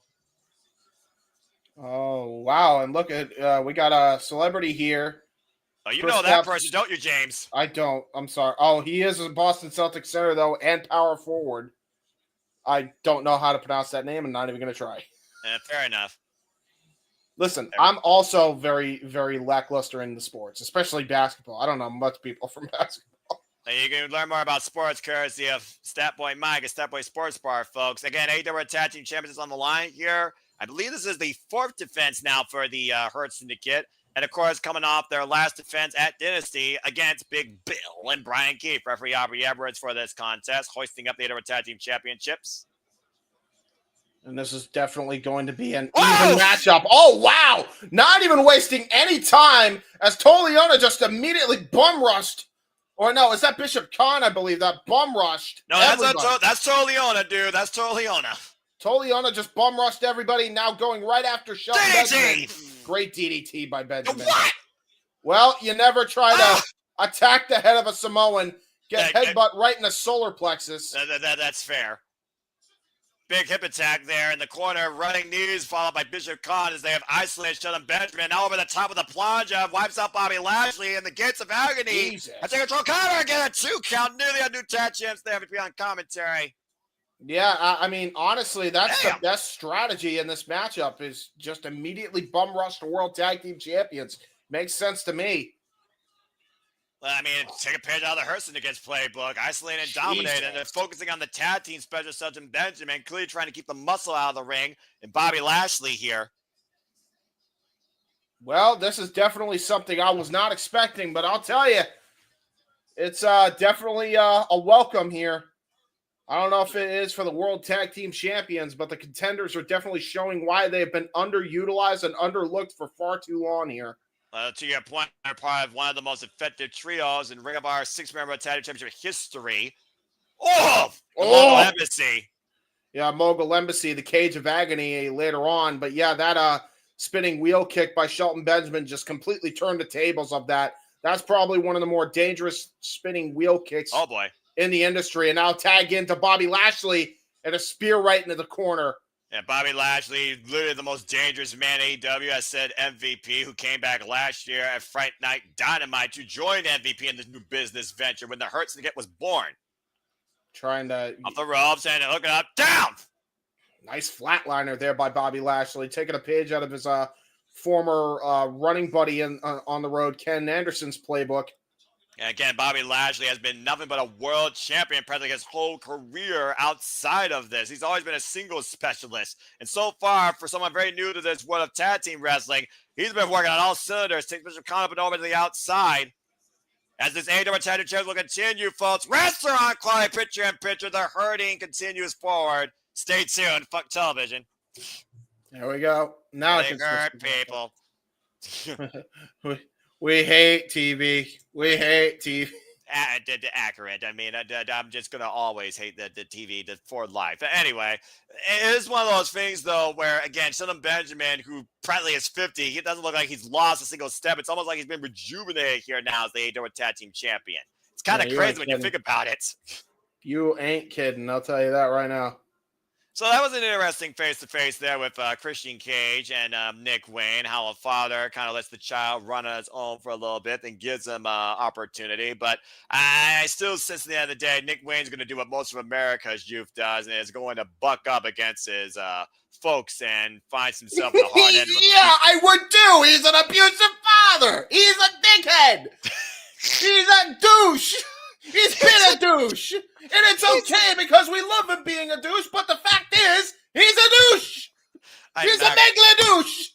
Not expect to hear that word tonight. And again, as Christian Cage pointed out, the Best Super Juniors, which you can find more information on here very soon, courtesy of Bag for Wrestling by our Canadian friend, Ash. Of course, the Best Super Juniors will be taking place in New Japan Pro Wrestling here. Nick Wayne will be representing AEW in that tournament. So stay tuned for more on that. There may even be some coverage down the line. Stay tuned. We will be covering New Japan content again here very soon outside America when we, of course, approach, I think, Dentaku and Dominion, and, of course, the G1 Climax. So please stay tuned for all world's wrestling coverage here at the Simple Alba Studios across all 5 platforms here. And again, hope everyone's enjoying the conversation, reactions, and coverage. Hope everyone's enjoying the WID tournament that, of course, JJ is, of course, continuing to cover. Shout out to Mega Wrestling JJ Williams and Walter Cruz, who's covering that. And again, I'm vindicated. Blue Thunderbolt can fucking win a match. So there we go. Yay. Hey, it ain't the only time. So I know it's not the only time. I proved that in the top 10. Konosuke won with the Blue Thunder Bomb. A man that literally was given that move by Jun Akiyama, a specialist of that move, might I add, from DDT Pro. And I will die on that mountain. But anyway, that just saying. This is true. And by the way, that I did. By the way, it actually has won more matches because June won with that move. Exactly. Jun Akiyama has won with Blue Thunder Bomb and also, I believe, German Suplex at points of his career. Yep. Of course, Konosuke wrote a thesis on the German Suplex, and of course, we still have Konosuke Takeshita versus Will Ospreay tonight, lest we forget. Good lord. Yeah. Commercial breaks though. And if anybody wants to watch some old school pro wrestling, definitely underrated match in the Pro Wrestling Noah 6. You definitely want to check out Jun Akiyama versus Masahiro Misawa. I'll just say Misawa, not Masahiro Chono, but I saw where you were going. And also speed of Pro Wrestling Noah. Mitsuharu.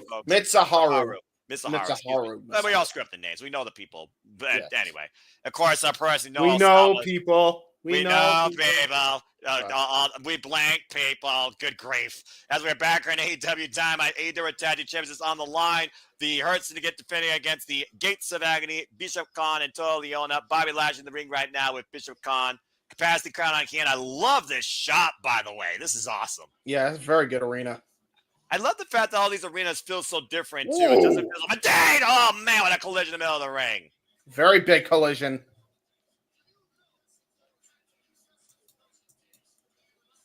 And right now, Shelton Benjamin and Bishop Khan, both men in need of a tap, both corner men waiting. Hands reach out. Tap made it to Leona. Shelton Benjamin slow to his feet. Botch! That was a legitimate botch. That was a legitimate botch. He tripped on his own 2 feet. Yeah, man. Shelton Benjamin, waist slap, back elbow strike. I mean, again, when you're on your bare feet, I guess you can slip on your own 2 feet. Oh! Pop up Samoan drop. Well, he definitely made up for it. Super kick. Leona falling up the ropes again, running senton, crushing Shelton Benjamin's sternum. Here's the cover, lateral press, and Bobby Lashley breaks it up. Brilliant breakup there by Lashley. That was a good combo there by Toliana. And a hot tag by Bishop Khan and Toliana. Bobby Lashley driving Toliana's head in the turnbuckle. And to your point, James. Oh, shit. Again, what the heck did you think was going to happen? Just got a vicious throat uppercut and now just clubbing him with clotheslines. And he literally clubbing Bobby Lashley, who I remind you is not legal. Yeah, well, he's about to take care of that problem real quick. Try to go for a short-range lariat. Into the hurt lock. But again, look at the size. I think he's got it. He's got it. Uh-oh, and look at that. Shelton Benjamin. He is legal. Wait, Bishop Khan, drives the boot. There we go. Up and over. Bobby Lashley to the outside. Tag made to Bishop Khan. And now Toliana scouting Bobby Lashley to the outside. I believe Bishop Khan and Shelton Benjamin are still the 2 legal men. The reversal of Irish whip and just literally launching Bobby Lashley head first to the barricade. This match is getting messy. Nice drop kick right to the ribs too by Bishop Khan, and now going to go for a Death Valley driver. It looks like possibly TKO. Got countered by Shelton Benjamin. And the waist lock, back elbow strike. Wow, man! Yes, there's that Slovak kick we all know and love. Yeah, by Shelton Benjamin especially. That front kick, and now the German suplex! Welcome to Suplex City. What a high-angle release German by the former All-Star Minnesota! Yeah, definitely taking a page out of his Minnesota Wrecking Crew days from OVW. Low bridge sends totally on the outside, still on his feet though. Whoa! Holy, what a spear! Bobby Lashley just absolutely split Bishop Toleona rather in half, and that leaves Bishop Khan in the middle of the ring with the two men that hurt people the hardest. You can hear the audience literally chanting the Hurt Syndicate's MO, running knee strike in the corner, Tammy to Bobby Lashley, and Bobby Lashley off the ropes, a spear through Bishop Khan. Running knee strike, spear combination. They hurt people and win. What a match! That was just a car wreck and a half between both teams that specialize in hurting and maiming people. Well, you said you were excited for it, James. I think you got what you wanted out of it. Oh, yeah. That was a good match. Oh, shoot. I forgot to... well, there we go. We hurt people. We hurt people. They're saying in the chat, folks, Bobby Lashley, Shelton Benjamin, still your AEW World What? Uh-oh. Huh? Oh, no. Oh, no. Here we go. MJF has been trying to petition himself that he's part of the Hurt Syndicate. The devil is in Boston. He's here. You knew he was going to be here. Actually, a hometown boy in his own right, because he's not from New York. He lives in Long Island now, but actually grew up in Lowell. Yeah, about to say, being in the ring with Shelton Benjamin and Bobby Lashley after a match, though, probably not wise. Well, he's giving them credit. Yeah, but he's also taking their spotlight. And everyone's favorite scumbag, Maxwell Jacob Friedman. MJF chants here by the Boston crowd here. Narcissistic as they come. Gonna give it up for the Hurt Syndicate. Knows MVP has a microphone in his hand as well. See? I told you we could trust him, says MVP. Bobby Lashley's still apprehensive. I think Bobby Lashley knows the track record of Maxwell Jacob Friedman.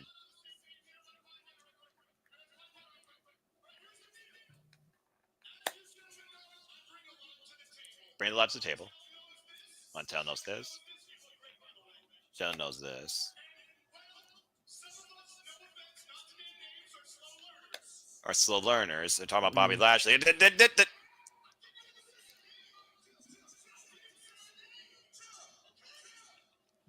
MVP literally holding up Bobby Lashley. I mean, plus elimination, it doesn't take a rocket scientist to figure out what he was talking about. You're talking about Bobby, Max. Down in the back. What? What?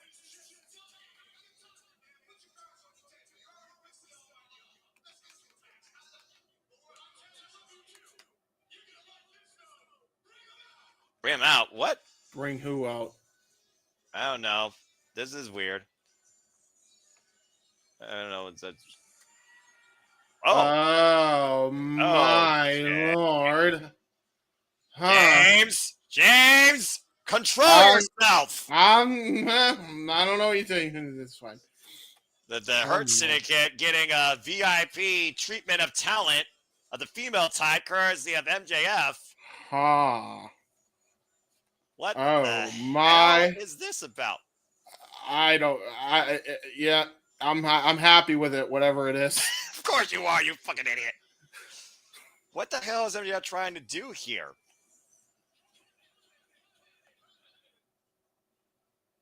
My Lord.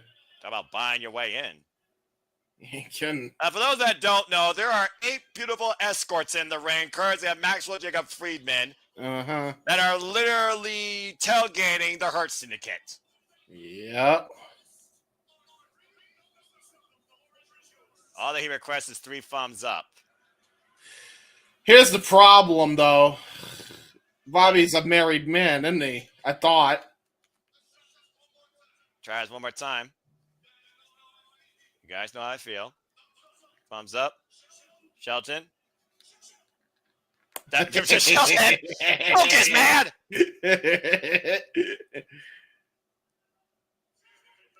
Hey, Max. This is something nice. I think I need a little more time. Think I'll... It's cool. More time. I'm a fan of nice things. What I think is, I think we need a little more time.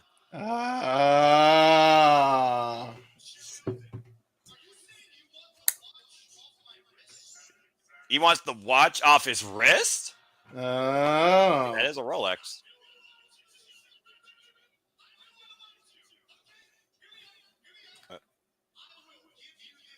Give me the watch. All you need to do is give me a big old thumbs up right here in B-Town. Not a bad compromise. I mean, well, the hand's out, ladies and gentlemen. Shelton Benjamin has officially got deal or no deal.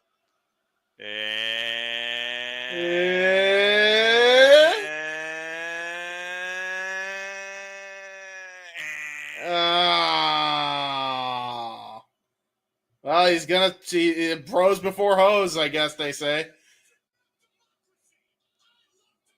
About to say, MJF, realize what you're in the ring with. I like democracy. Respect the power of the people.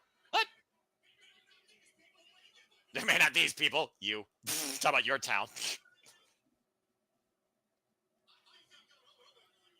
Think I'm growing on you. Total appreciation. You want this watch? You just gonna give it to him? Yeah, why not? Dude, you realize how much that watch might be worth? You can have this watch. You want these ladies tonight? Mm-hmm. You have these ladies tonight? Just know, when I do join the Hurt Syndicate, remember, watches and women, where that came from. Mm-hmm. MJF is literally buying his way into the Hurt Syndicate, and it actually might be working. Oh. Bob.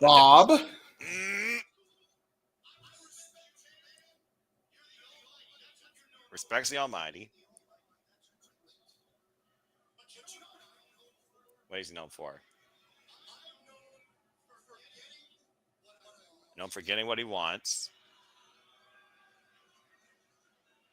Okay.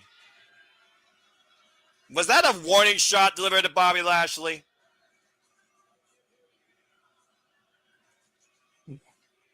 And the audience once again chanting, he's our scumbag.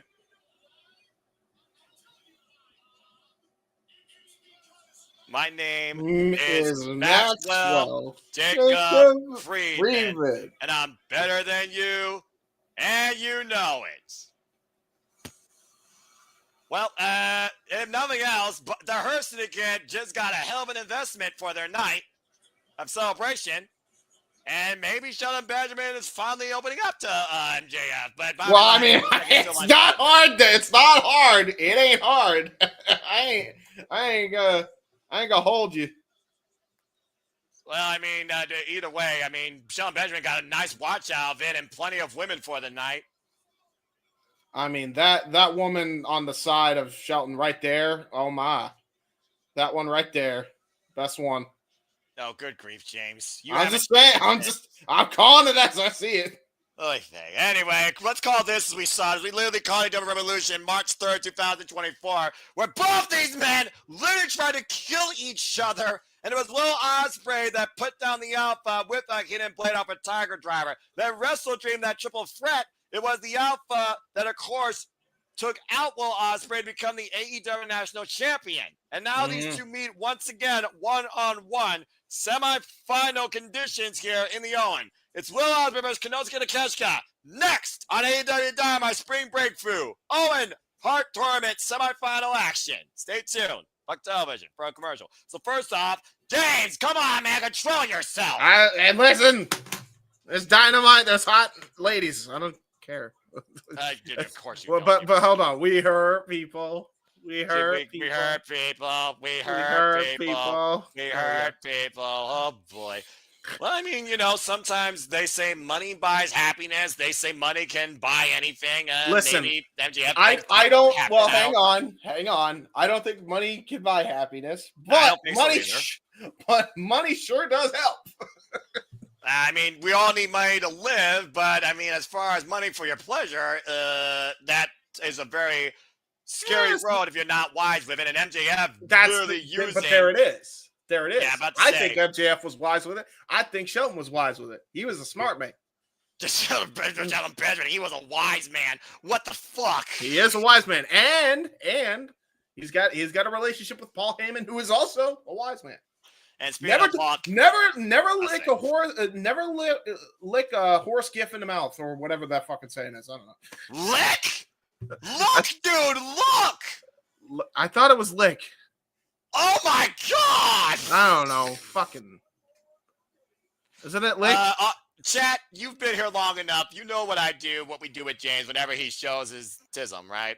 Please type it with me as I say it, because, again, he earned it. Damn it, James! You freaking idiot! I know. What the fuck? I thought it was lick! Oh my god. I thought it was lick!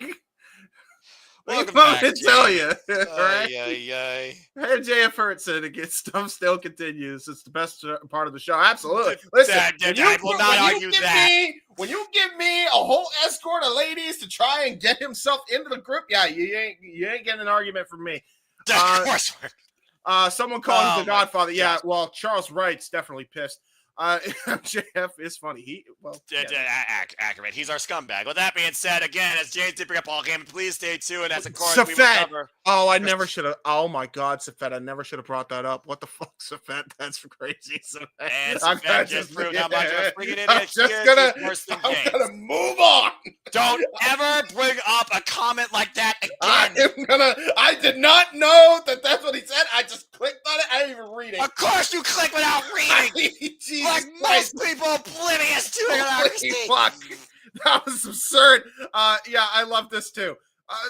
Jesus Christ. I'm sorry. Oh my gosh. My hands up for that one. I did not know. I did not see. As I was going to say again, please stay tuned, folks. We will be covering WrestleMania Saturday. Workers probably in CM Punk's corner. We'll see if Paul Heyman gives the Rollins a favor, or truly is he the wise man, wiser beyond all our imagination, and that we've been played so far. As we go back here, AEW with Alicia Toot and the Hurts again leaving.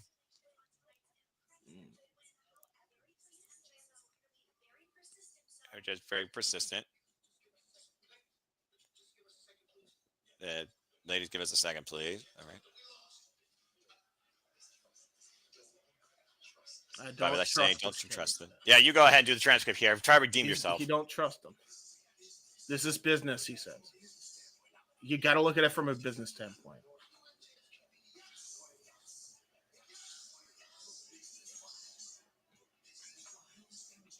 We could use MJF.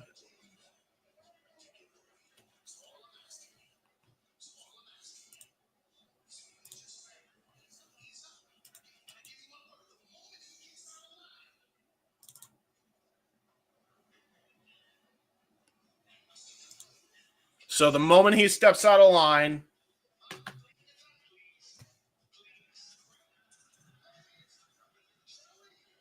ladies, shall we? Who the hell's going to pick up that bill? Oh, my God. Hello. I'm about to say, they got their Hurts again. They got more than enough money. But, I think MVP might be trying to play MJF more than we know. But that being said, let's elevate this shit! Interesting, though. Time for Will Ospreay versus Konosuke Takeshita. And Safet, it's all right, but dadgum, you both are just wrong. That was honestly, I should have paid more attention. That was more my bad. You both should have paid more attention to what you said there. Where are your minds at? Anyway, well, I mean, listen, it's not. He's out of line. He ain't wrong. But I hate that expression. Anyway, I don't hate this. As again, we're going to be. Soon enough, going all in. We're also going to be going back across the pond. AEW Dynamite will be in Glasgow, Scotland, Wednesday, August 20th, ahead of the Forbidden Door. Pre-sales start Monday, April 28th, as well as we look to punch his ticket to the finals beating a very familiar foe, Konosuke Takeshita. Of course, he punched his ticket to the semifinals, beating Kevin Knight at AEW Dynasty. And the Forbidden Door, of course, will be Sunday, August 24th from the O2. And we will be coming against the Steele, so please stay tuned. Oh my gosh, I'm all hey. Yeah, now I'm actually sweating after that. Good grief. It wasn't my fault. He said a dirty. I didn't know. All the emotions, all the feelings, all the perspiration, courtesy of AEW, once again proving that they bring out everything. I guess so. That's and Will Ospreay is looking to bring out everything as well. Oh my gosh. Whoo-wee. This is gonna be a hell of a rematch. Semifinals now. Yeah, about to say here, but we've also seen the growth of Konosuke Takeshita since that match last year at Revolution. Again, the current never overweight champion. Konosuke looking for that final one-on-one win redemption tonight against Will Ospreay with Don Callis in the corner. Oh my gosh. Of course, we've seen Konosuke Takeshita, like I said, most recently had his last match against Hiroshi Tanahashi. Last match of Hiroshi Tanahashi here in America at Windy City Riot, coming off a great win also via Goku Sumo Hall, defending his Neverweight Championship successfully against Rihei Oiwa. But Will Ospreay has led to lose this year in AEW. Yeah, and let's be real, man. I mean, there's a lot of bad blood between these two. There's a lot of bad blood. Hey, look, another Don Callis cosplayer. Yeah. Why is this becoming a thing? This is scary. I love it. More Don Callis cosplays. It's funny. That's almost as scary as more simple men like me on a screen in a suit. Anyway, bell rings. Not yet. I'm all flustered again. Again, this is all about the Owen Hart Foundation tournament. One of these men will go to the finals. Bell rings are underway. Referee Bryce Rensburg for this contest. And again, you can learn more about the Owen Hart Foundation. Go to owenhartfoundation.org. All the efforts that the Owen Hart Foundation, of course, gives to the community in honoring the late great Owen Hart. Banger alert, says Safet. I agree. And accurate. Oh, for fuck's sake, Matthew! Well, first, you all are just bad people. Listen. Safet was worse than when Matthew said. I ain't even. I'll give you that. By the way, ever since that Mercedes match, that LED board is still glitching like crazy. Yeah, they might as well just turn it off. That thing ain't working tonight anymore. I'll tell you what. Yeah, Magic does the Takeshita beating Will Ospreay here, and Don Callis literally making sure Will Ospreay can't go all in. Freaking Matthew saying, accurate! Damn you, also, you're accurate! To freaking Greg on the Roman knuckle lock. Nice test of strength here. As we, of course, expected. Good wrist control here by Will Ospreay. Of course, we know Will Ospreay. We still don't know if he's truly 100% after that war he faced Kyle Fletcher in that steel cage back in Revolution. Good cover, shoulders down, Bryce Rensburg position. Looking for the triangle, posse, or the cross arm breaker. And Ospreay right now, trapped in the waist lock. But Takeshita able to adjust his body here. And it's a very different approach versus their match of Revolution so far here, James. Yeah, that was more high pace. This is more of a technical masterpiece here so far. The audience telling everybody how they feel about Don Callis, and I also will say, in Matthew's word, accurate. And it's also been one of those things, though, that's kind of the story of these matches tonight, the Over being perfectly honest. They've been more technically sound all the way to the finish. Yeah, true. Hey, let's just put this out as well. Anybody else get like, old school like karate villain vibes when it comes to seeing Konosuke Takeshita? I think we found his character. Yeah, about to say, and of course, Don Callis has channeled that aggressive, slow, methodical nature, underhanded nature as well that has helped Konosuke towards victory here in AEW. And again, grabbing the carrot, but up in the ropes, we get a clean break though.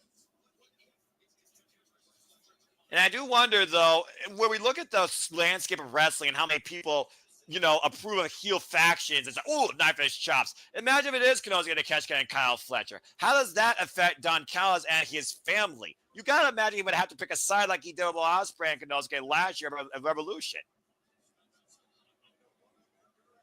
Gonna go for a clean break as Ospreay, as Konosuke is kind of Almost feels insulted here by Ospreay. Goes immediately for another collar elbow. Well, again, Ospreay knows he can beat Konosuke. Konosuke has never beaten Ospreay one-on-one. Yes, he beat him at Wrestle Dream, but that was a triple threat, and it also involved Kyle Fletcher driving Ospreay's head with a screwdriver. Could you imagine, though, if he ends up winning this and Fletcher ends up winning his semifinal match, then we could actually end up with a Don Callis family final round here in the Owen.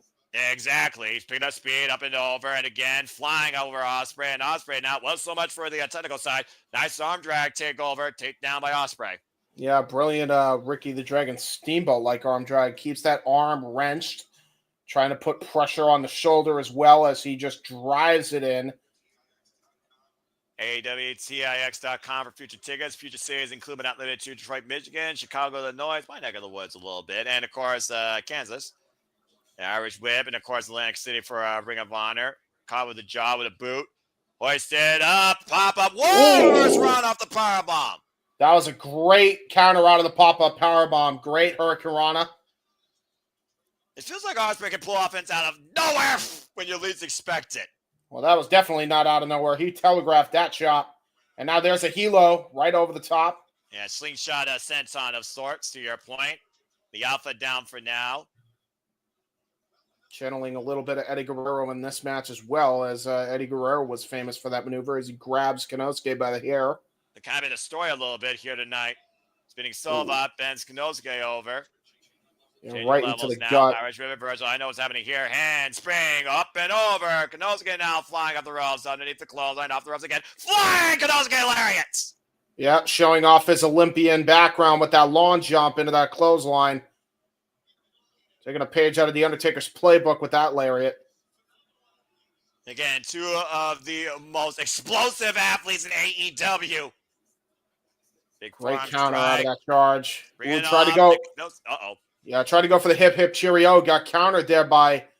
Ooh! Birdbuster, running drop kick.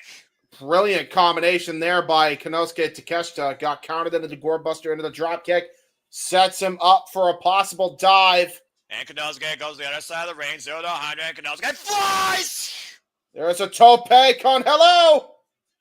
Wiping out Ospreay and himself out on the floor. Who will punch their ticket to the finals and go double or nothing? Stay tuned. Restaurant Clyde, picture in picture. Unless you're on Max. Fuck television. Hello? Yeah? How does it say? Oh, it's just Tope? What's up, Tope? All right. Good to hear from you. All right. I'll see you over the top rope next time. All right, bye. There you go. So we got another commercial break here. And again, to your point, I mean, again, in this landscape of wrestling, heel versus heel is not too far-fetched anymore, it feels like, because people cheer a heel, it seems like, anymore. What's a real villain in wrestling anymore at this point? Like, seriously. That's a good point. Listen, my mind's still on them ladies. Of course it is. But it's a good match so far. So, about to say, I mean, yeah. And of course, still to come tonight, we have the Death Riders facing the Ops in the main event for the AEW Trios Championships. And it looks like that Hook is not clear to compete. It looks like it might be a handicap affair, but Samoa Joe, he don't give a damn. So we'll see what happens. I feel like Hook's going to show up here. I mean, because again.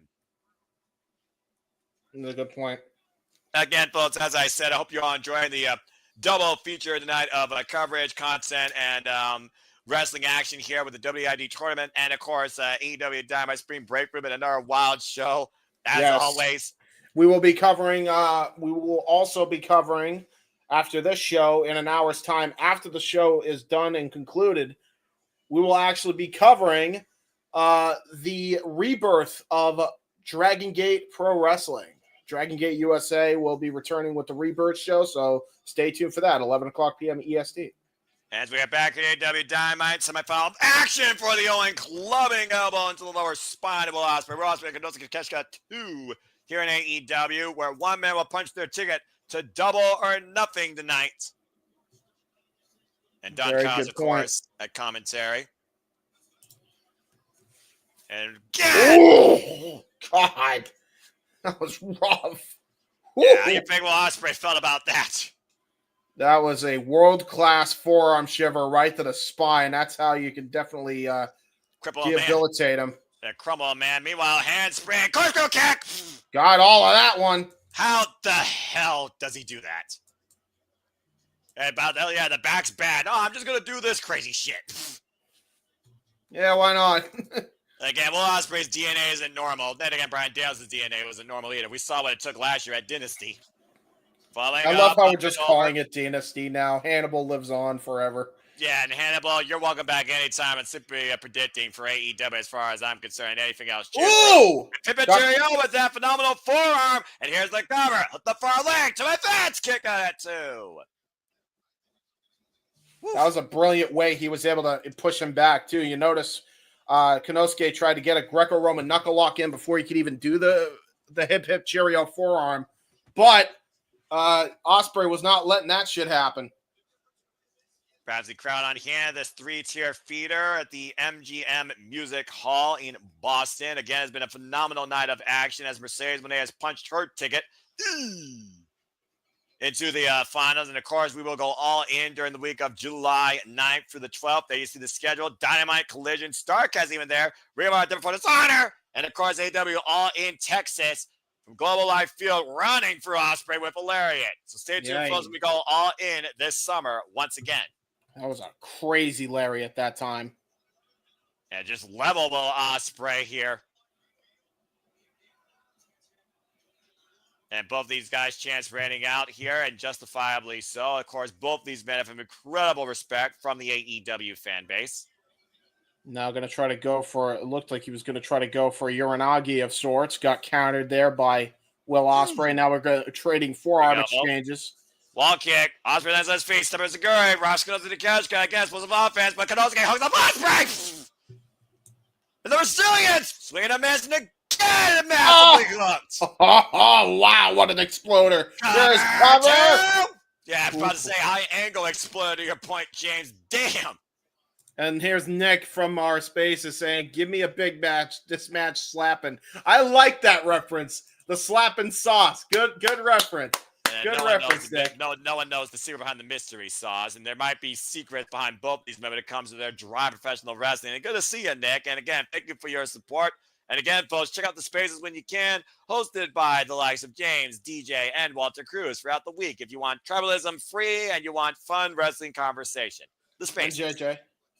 Of course, and JJ as well. All the names, all the spaces, all the friends. Hoisted up and across the top rope. Oh, he got jaw-jacked on top of that rope, and now look at this. Going to try to go for a tornado DDT of sorts, or no. Wait a minute, reversal. Oh, counter to the Stellar! Oh! Wow! And Konosuke spilling to the stage, and Ospreay might be looking off the second rope. Oh, it's cutter!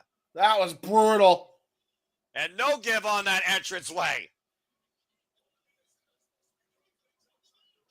And of course, that was inside the ring. Ospreay might have had a chance to pin Konosuke to catch cup. You wonder if Don Callis is sweating a bit. Take a look at the replay here, James. Yeah, no shit.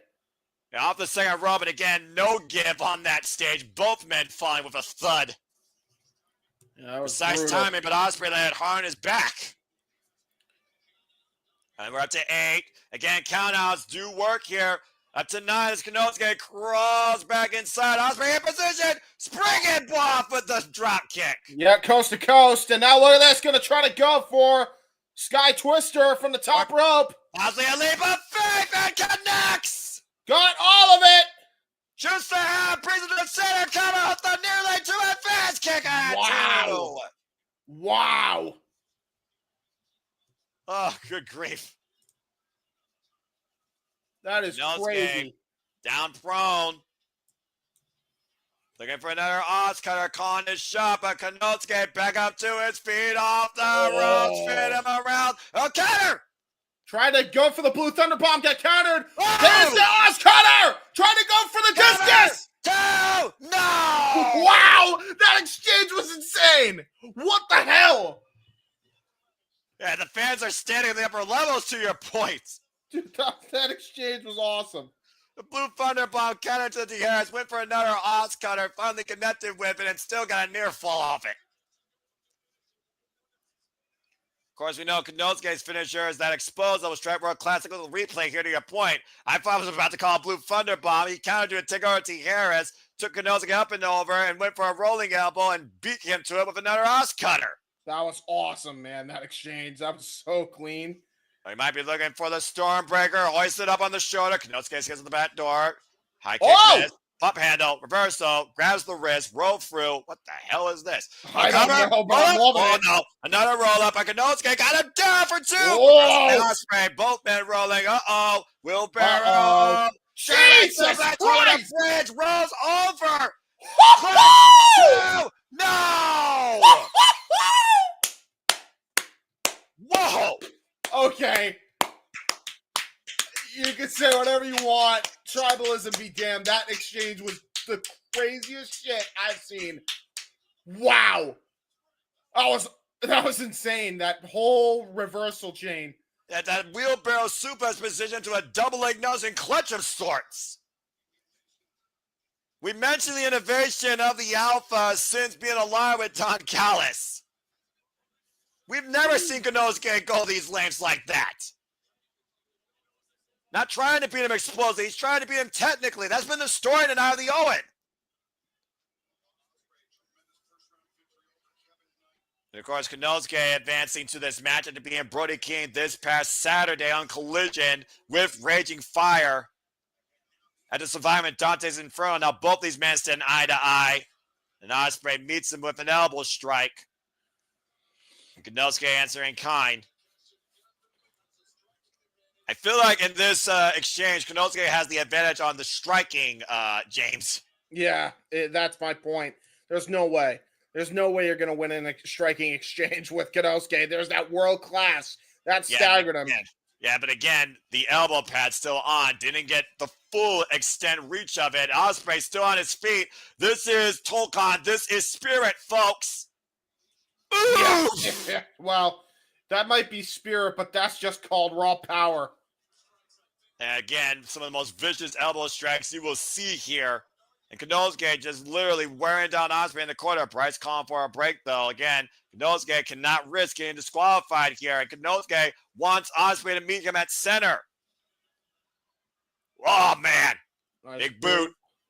Another big boot. And Konosuke refusing to relent, though. Catches the boot this time. Wow! Oh my God! Holy good night, hello! I think we might have a TKO victory for Konosuke because Ospreay just got knocked the fuck out. And Bryce Redmond to your point, check it out. Take a look at the replay here. Bam! Oh my God! Look at that. Arms to the side. How is Bryce not stopping this? This is TKO all day. I don't know how you're keeping this going. And again, right now, Ospreay still somehow allowed to continue on. Look for Raging Fire. Ospreay countered. Armringer, swing and a miss. Looking him up, full nails it. Back elbow strike. Hook kick.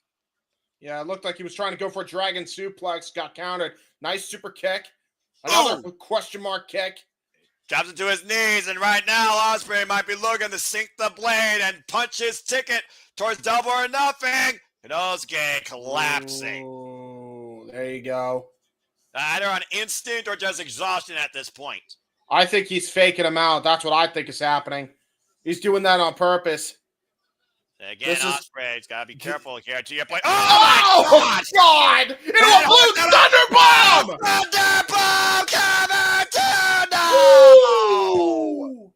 That was close. Well, we already had one blue Thunderbomb win for the night, apparently. Take a look at this. Wham! Wow, dude. Rebound off the ropes, using momentum to his advantage. Blue Thunderbomb sit out, middle of the ring, 2.5. That was amazing. And now here comes Konosuke, going to try to go for one more world class, going to go for the run charge. Instead, meanwhile, Ospreay, God! What? What? Up the second! Oh! Oh! Bullhammer! Kick out of one! Holy shit! Hit a blade! First cover! Kick out of one! What is going on? This is professional wrestling, damn it! This is Konosuke and Ospreay 2! This is the Owen semifinals! This is AEW! Bowman climbed out of the ring! The adrenaline wearing off for Ospreay.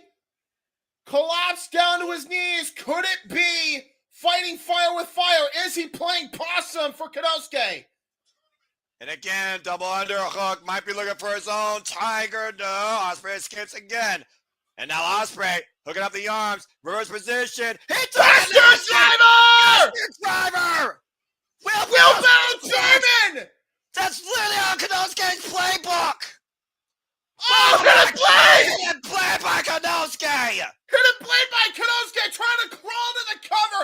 Ospreay rolling away to get a breather. Holy shit! Wow. Wow. Exchange after exchange after exchange, and still a fucking stalemate. Still anybody's ball game.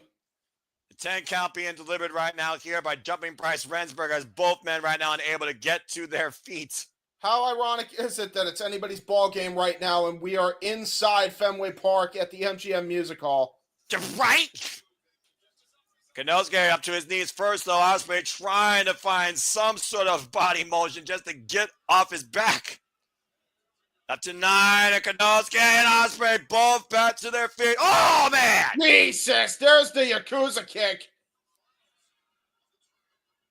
But then look at Konosuke, though. Ospreay down. Ospreay prone in position. He might be looking for that big senton drop from the top rope.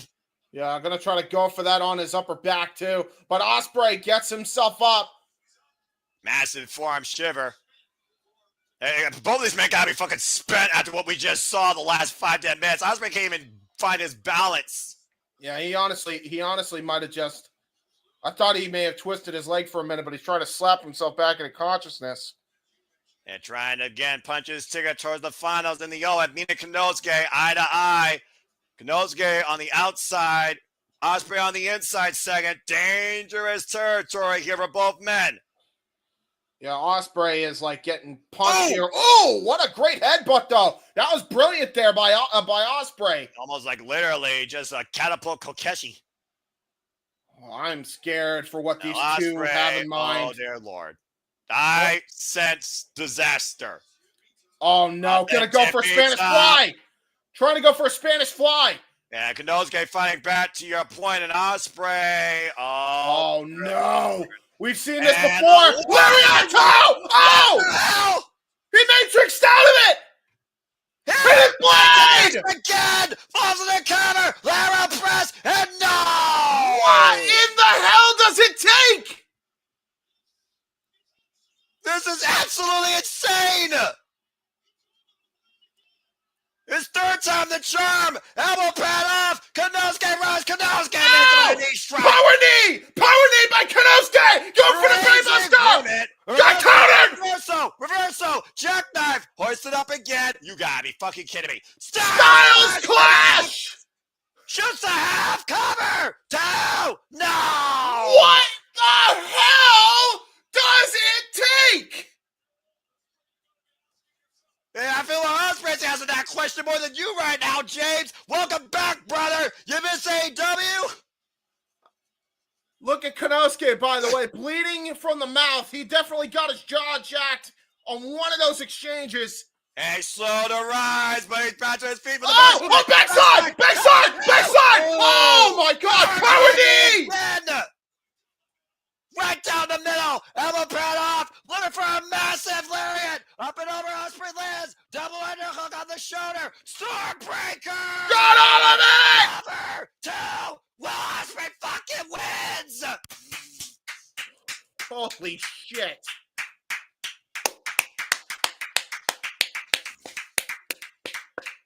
Wow. Absolutely fucking phenomenal. Unbe-fucking-leable, James. They surpassed what they did at Revolution in Spain. Yeah, it's not even close. Hey, Ospreay might have a close-up eye, though. Literally, you see the swelling around the left eye. He got jacked. Yeah, he got fucked up by one of those world-class forearms, I'm telling you.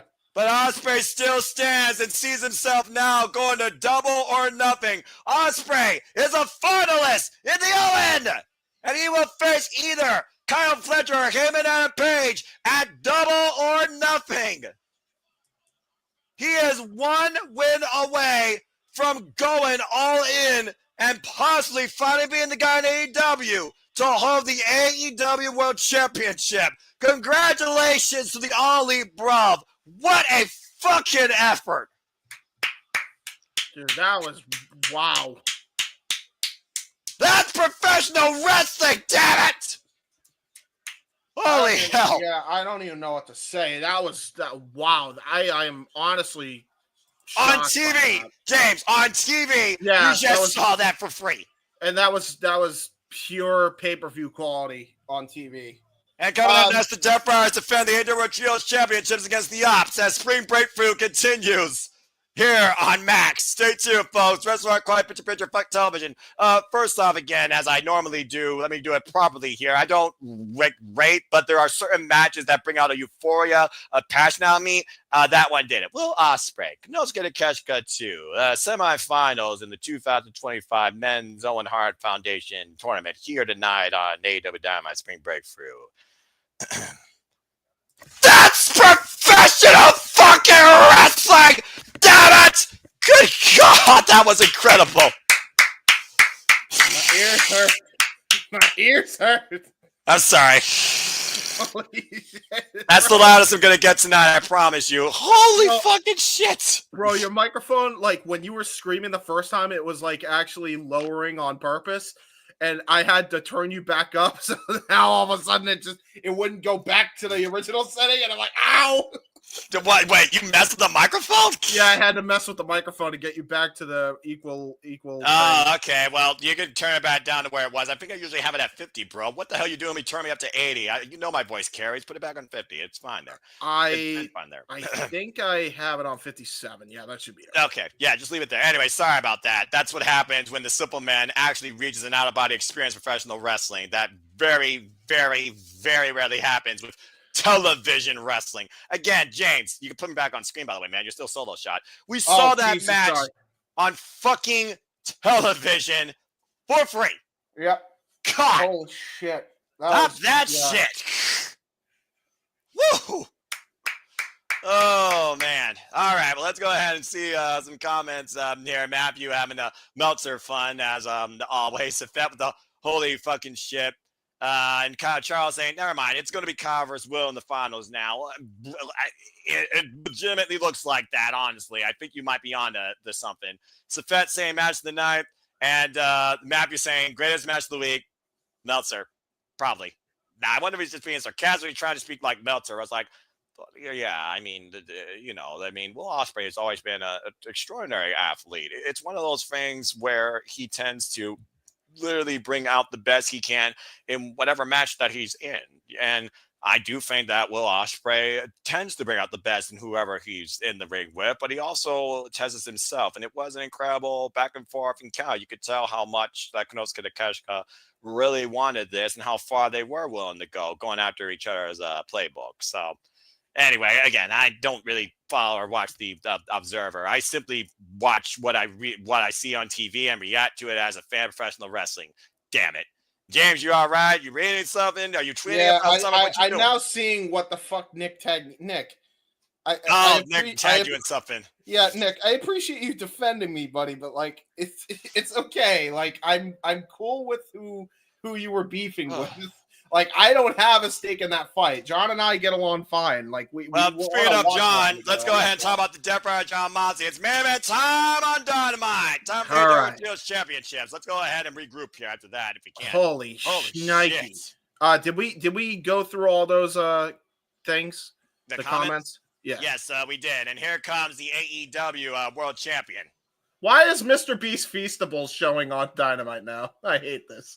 Holding 1/3 of the AEW Trios Championships and still in possession of the position in the briefcase as John Moxley leads his Death Riders into tonight's building at the MGM Music Hall in our main event for the AEW Trios Championships. Stepping up for Pat, who is right now fallen. But as Claudio Castagnoli said on Collision, death is inevitable, but until then, we keep going. He's there's a fan who thinks he's a part of the group, I guess. Sure. I'm about to say, he might have a little bit too much to drink. I think so. Maybe a little bit. All right, let's go to the main event. Of course, Death it's got to Riders, be the of course. Death Riders. Why is every goddamn fucking show I do is a goddamn Death Riders main event? I hate it. Because the Death Riders own AEW, whether you like it or not, and whether you agree with John Moxley's mission statement, which is still more confusing than the Da Vinci Code, you can't argue with John Moxley's dominance. He's built a more effective army here than we have seen in a long time in wrestling, James. You can't argue with the results. You can't argue with how much Wheeler Yuta, Pat Clark, and Marina Shafir especially have given themselves towards John Moxley's mission, and they literally have owned All Elite Wrestling.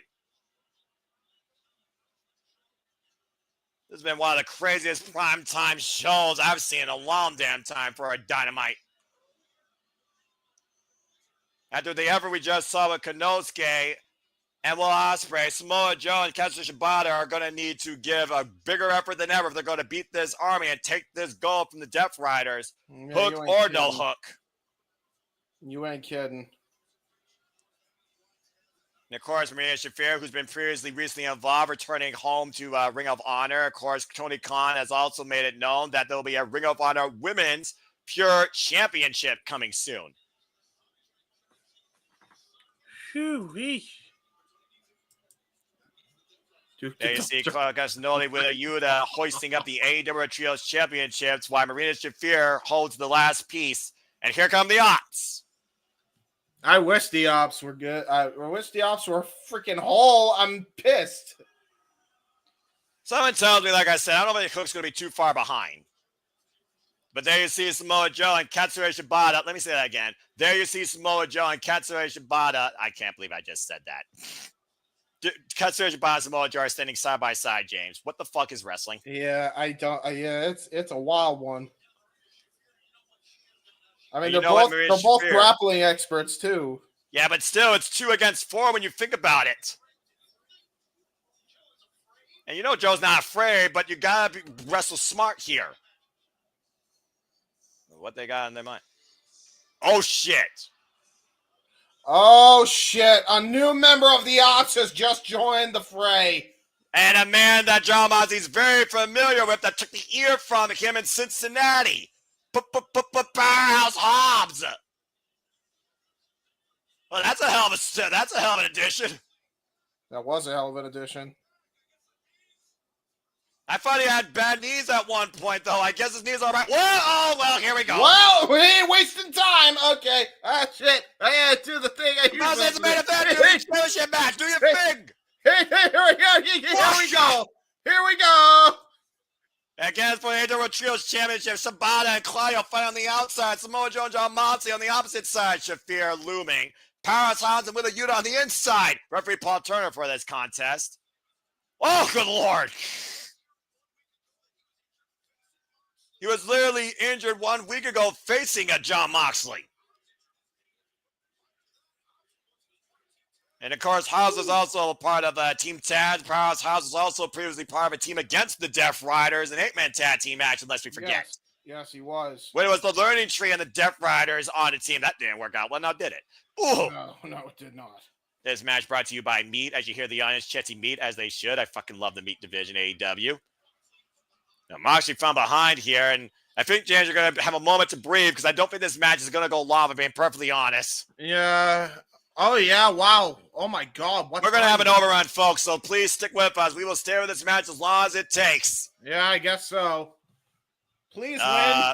Please get it. Please, Hobbs, win it. Please, Hobbs. Please, Hobbs. That Will Yuta officially fucked up. Please, and win. Hobbs looking for a town business running power slam. Yeah. Beat their ass. Hobbs. Beat their ass. And tag made Samoa Joe, the previous longest reigning Ring of Honor World Television Champion. Yeah, of course, we know that title will be defended now tomorrow night against Nick Wayne by Commander. Now going to the jabs. Yeah. Just teeing off. Both men former TNT champions as well. And literally just lighting up Yuta in the corner. Finished it off with a karate chop to the neck, by the way. Oh, here we go. Watch this. Bang! Got all of it. That overhead Pele is ridiculous for a man that size. Of course, a man that redefined the X division, of course, truly showing that was about no limits. History to be made Thursday night on Unbreakable, by the way, in triple threat action. We crowned the first ever TNA International Champion. And knife edge shot with a unit in the corner of the obs and tag made a Katsuyori Shibata. Uh-huh. And a lot of history with these two men, James, when it came to the Ring of Honor Pure Championship. Yep, a lot of history.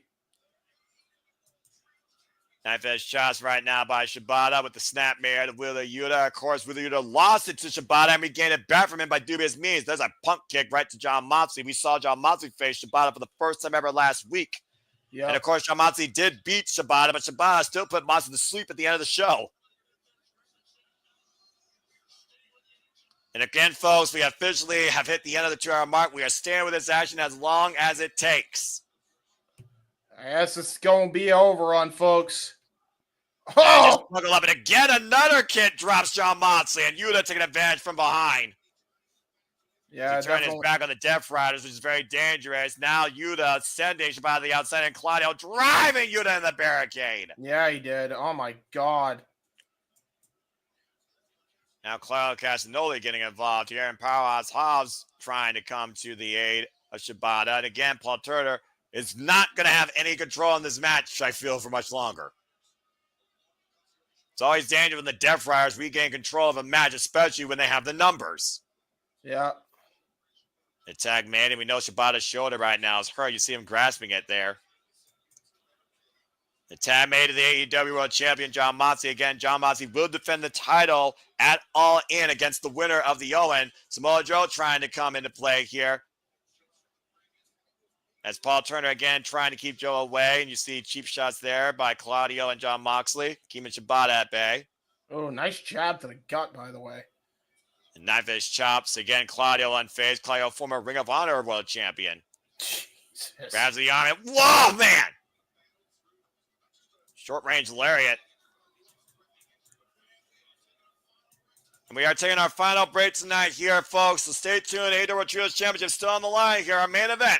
Fuck television. I can't believe they have a commercial on Overrun. I mean, after how much time they gave us with the freaking the Konosuke and Osperay, it's justified here. You gotta pay for that shit. I guess so. Yeah, that's fair.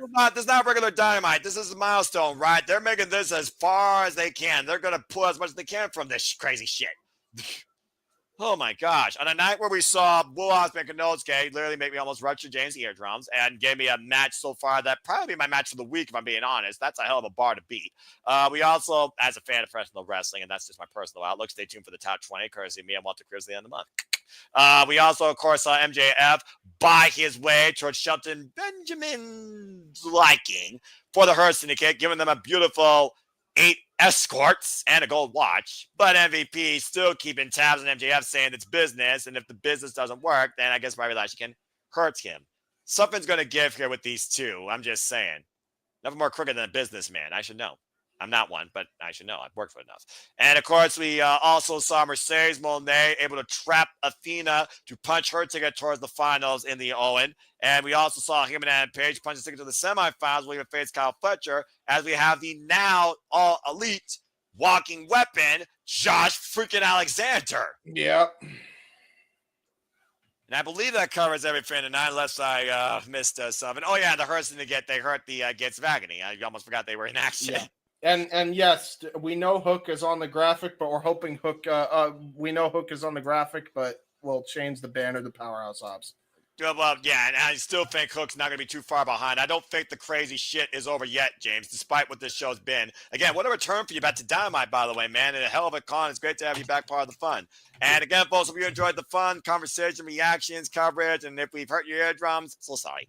Please like, subscribe, comment, tell a friend. And James, again, he figures out my microphone. Sometimes I just lose myself more than Eminem. No, I'm not karaokeing that. But please like, subscribe, comment, tell a friend. If you want to addicted conversation, super chat, pay about passions, please follow all of us here at the Super Studios across all 5 channels. Subscribe especially to Bad for Wrestling and Rage of Wrestling. We are going to keep you in tune with as much wrestling as possible all the way through the Raw to WrestleMania. Then we rest. So stay tuned and buckle up. Of course, they're covering the WID tournament. And of course, somebody here is doing a Dragon Gate. And I'll be back with y'all tomorrow for City predicting NXT Stand and Deliver at 3 p.m. Eastern Standard Time in the afternoon before we go to Unbreakable. So stay tuned for more on that as the WrestleMania week coverage from the Surpass Studios just begins. And boy, oh boy, is there a lot to be continued. And thank you all for supporting us and tuning in.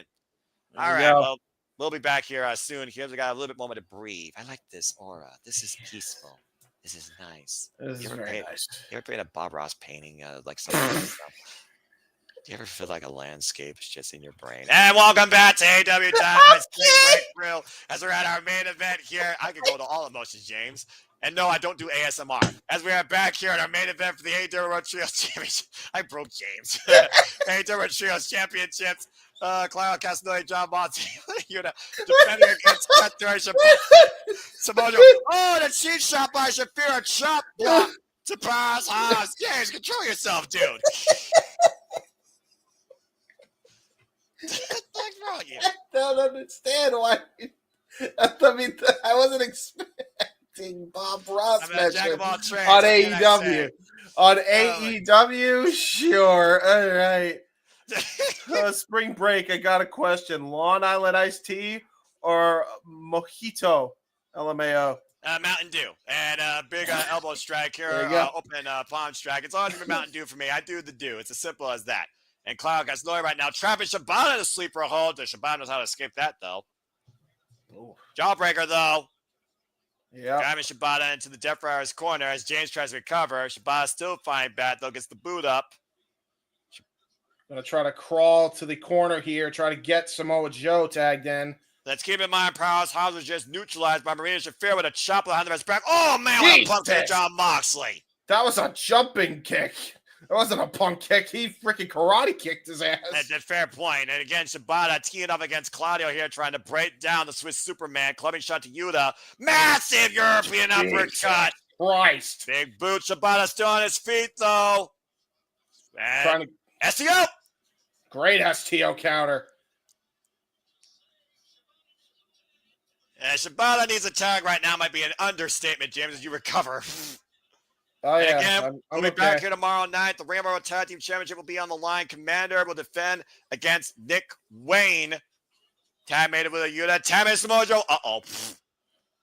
Mercedes Moné and Harley Quinn will be in tag team match against Julia Hart and Chris Statlander with Timeless Tony Storm on commentary. Manhattan drops Samoa Joe. Runs the boot through Yuta. We also have Adam Cole holding a TNT Championship open challenge. Senton drop. Hooked in their leg off the back press. Gets a 2 count. Yes. And all that and so much more tonight on AEW Collision Spring Break Thru. What? God! Wow, what a scoop slam. Cover 2. Hook the shoulder. And John Moxley with a cheap kick to the head. That was a great capture there by Samoa Joe off the scoop slam to your point. No. Moxley's got a chair. Going to try to get himself DQ'd, I think. John Moxley don't give a shit. You know that. Yeah, I know. And that would definitely help him because if he does that, then he's going to be able to win that champion. He'll be able to retain the titles. And he'll still lose the match, but they'll be able to retain the titles. But wait a minute, Will Nightingale! Oh, Nightingale's back! With a big F unit, John Moxley to game paradigm shift! Oh, the massive boot! This will Jesus! Well, there's a jumping kick again. Pop up. Uppercut drops Shibata. And planted with a spine buster by Hobbs. Shotgun drop kick. Oh, my Lord almighty hell. It's down to Samoa Joe and John Moxley. What? God, taking John Moxley's out with a lariat. That's definitely PWG if I ever seen it. And how about that friggin' combination of offense as everyone's down? And Will Nightingale is back and at ringside. And definitely evening the odds here. Shafir. Yeah, definitely evening the odds here. Oh, wait a minute. Look who arrived. Young Bucks. Mafia Nicholas Jackson. No. The Bucks of Suckery. They're here. Yeah, not sure what God help me. Debris, James. Tranquilo, mi hermano. I'm trying. Wait a minute. What? Strickland! Strickland! Yeah! Cuff season! Buck season is a officially on. Swerve stopped above the box. Cost these motherfuckers. Do it. Whose house? Swerve's house. Oh boy. Fans are going ballistic. Please. It could be it. It could be the end of the trios. And there's Prince Nana. Whose house? Swerve's house. Move out of the way, he says. There goes Matthew.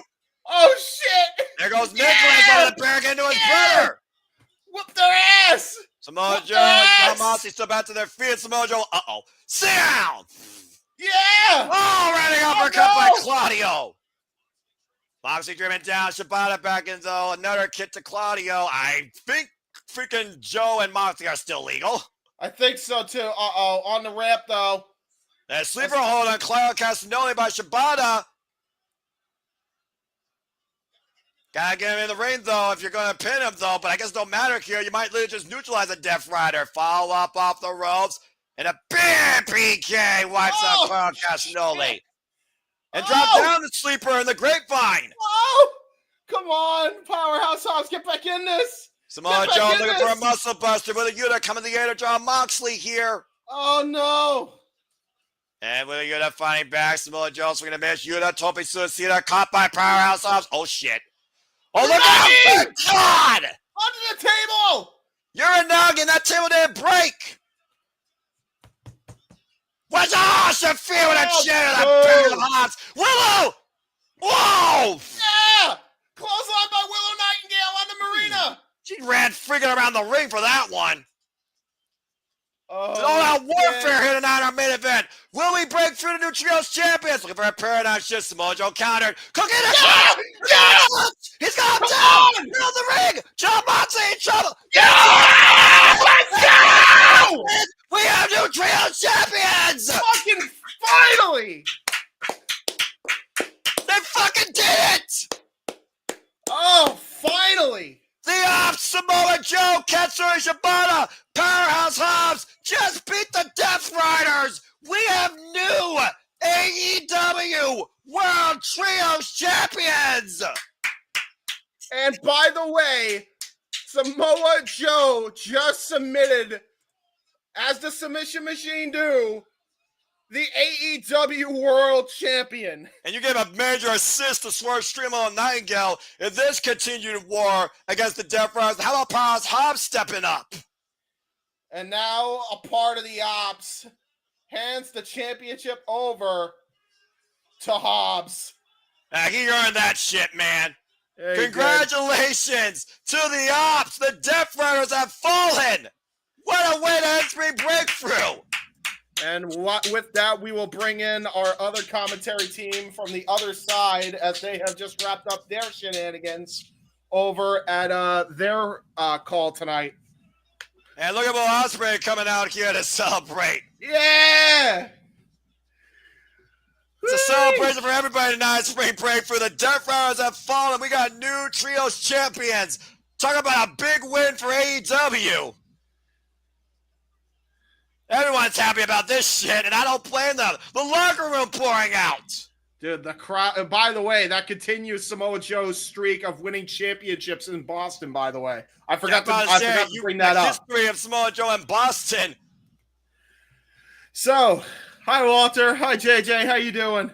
Hello. And pop the bubbly. Speak about Mike Bailey, then my boy, Tomoyoshi E, Kevin Knight. What a hell of a show tonight from AEW Dynamite. Celebrate history more than one way. You surpassed WCW and you surpassed the Death Riders tonight, too. Yeah, woo! I love it. I'll drink to that.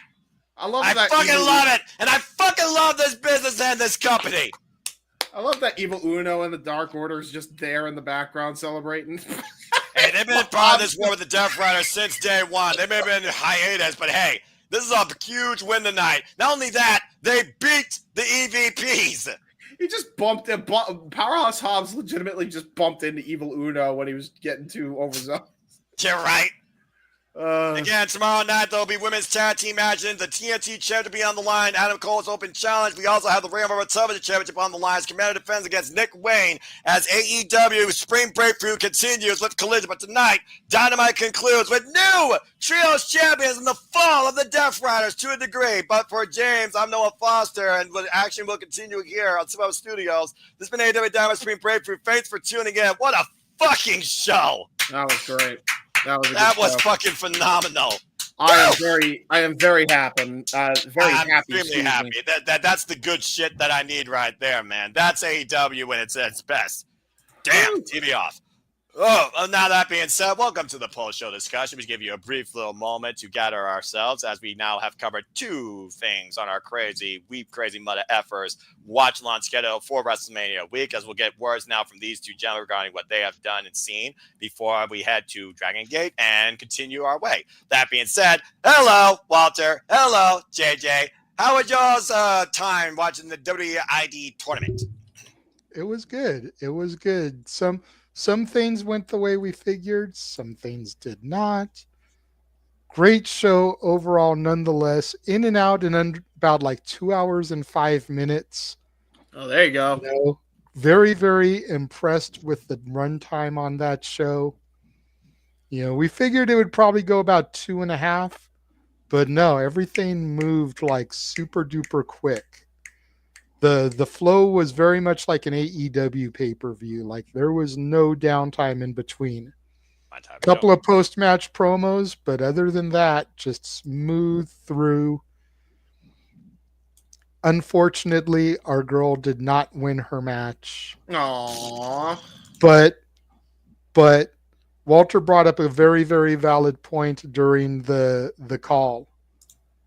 She may not have to win a match. Like you look at her promos, you look at her ability, and come May 1st, she may have a contract anyways. That's true. Oh. Yeah, what were you saying, Walter? Go ahead. No, I just said, yep. I think I'm happy. I'm jonesing, man. There you go. Cappuccino Jonesing. There you go.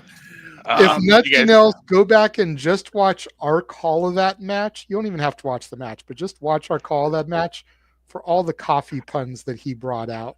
Yay. Every time I was like, God damn it, Walter. That'll be fun. Because I had to be the play-by-play guy. I had to be the guy that was keeping it serious. I couldn't be bringing the ha-ha. I'm focused on the action, and this guy's spitting the coffee puns. It's like, God damn it.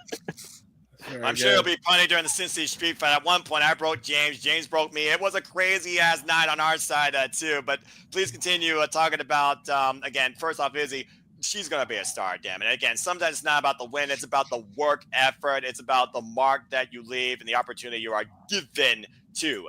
Damn it. Walter, go ahead and give some takeaways if you want, unless you got anything else, JJ, because I'll just, give the hot tag to your partner. We just wanted to pop in here, say hello, see how the show was. We were off in time that we were able to see the end of the main event.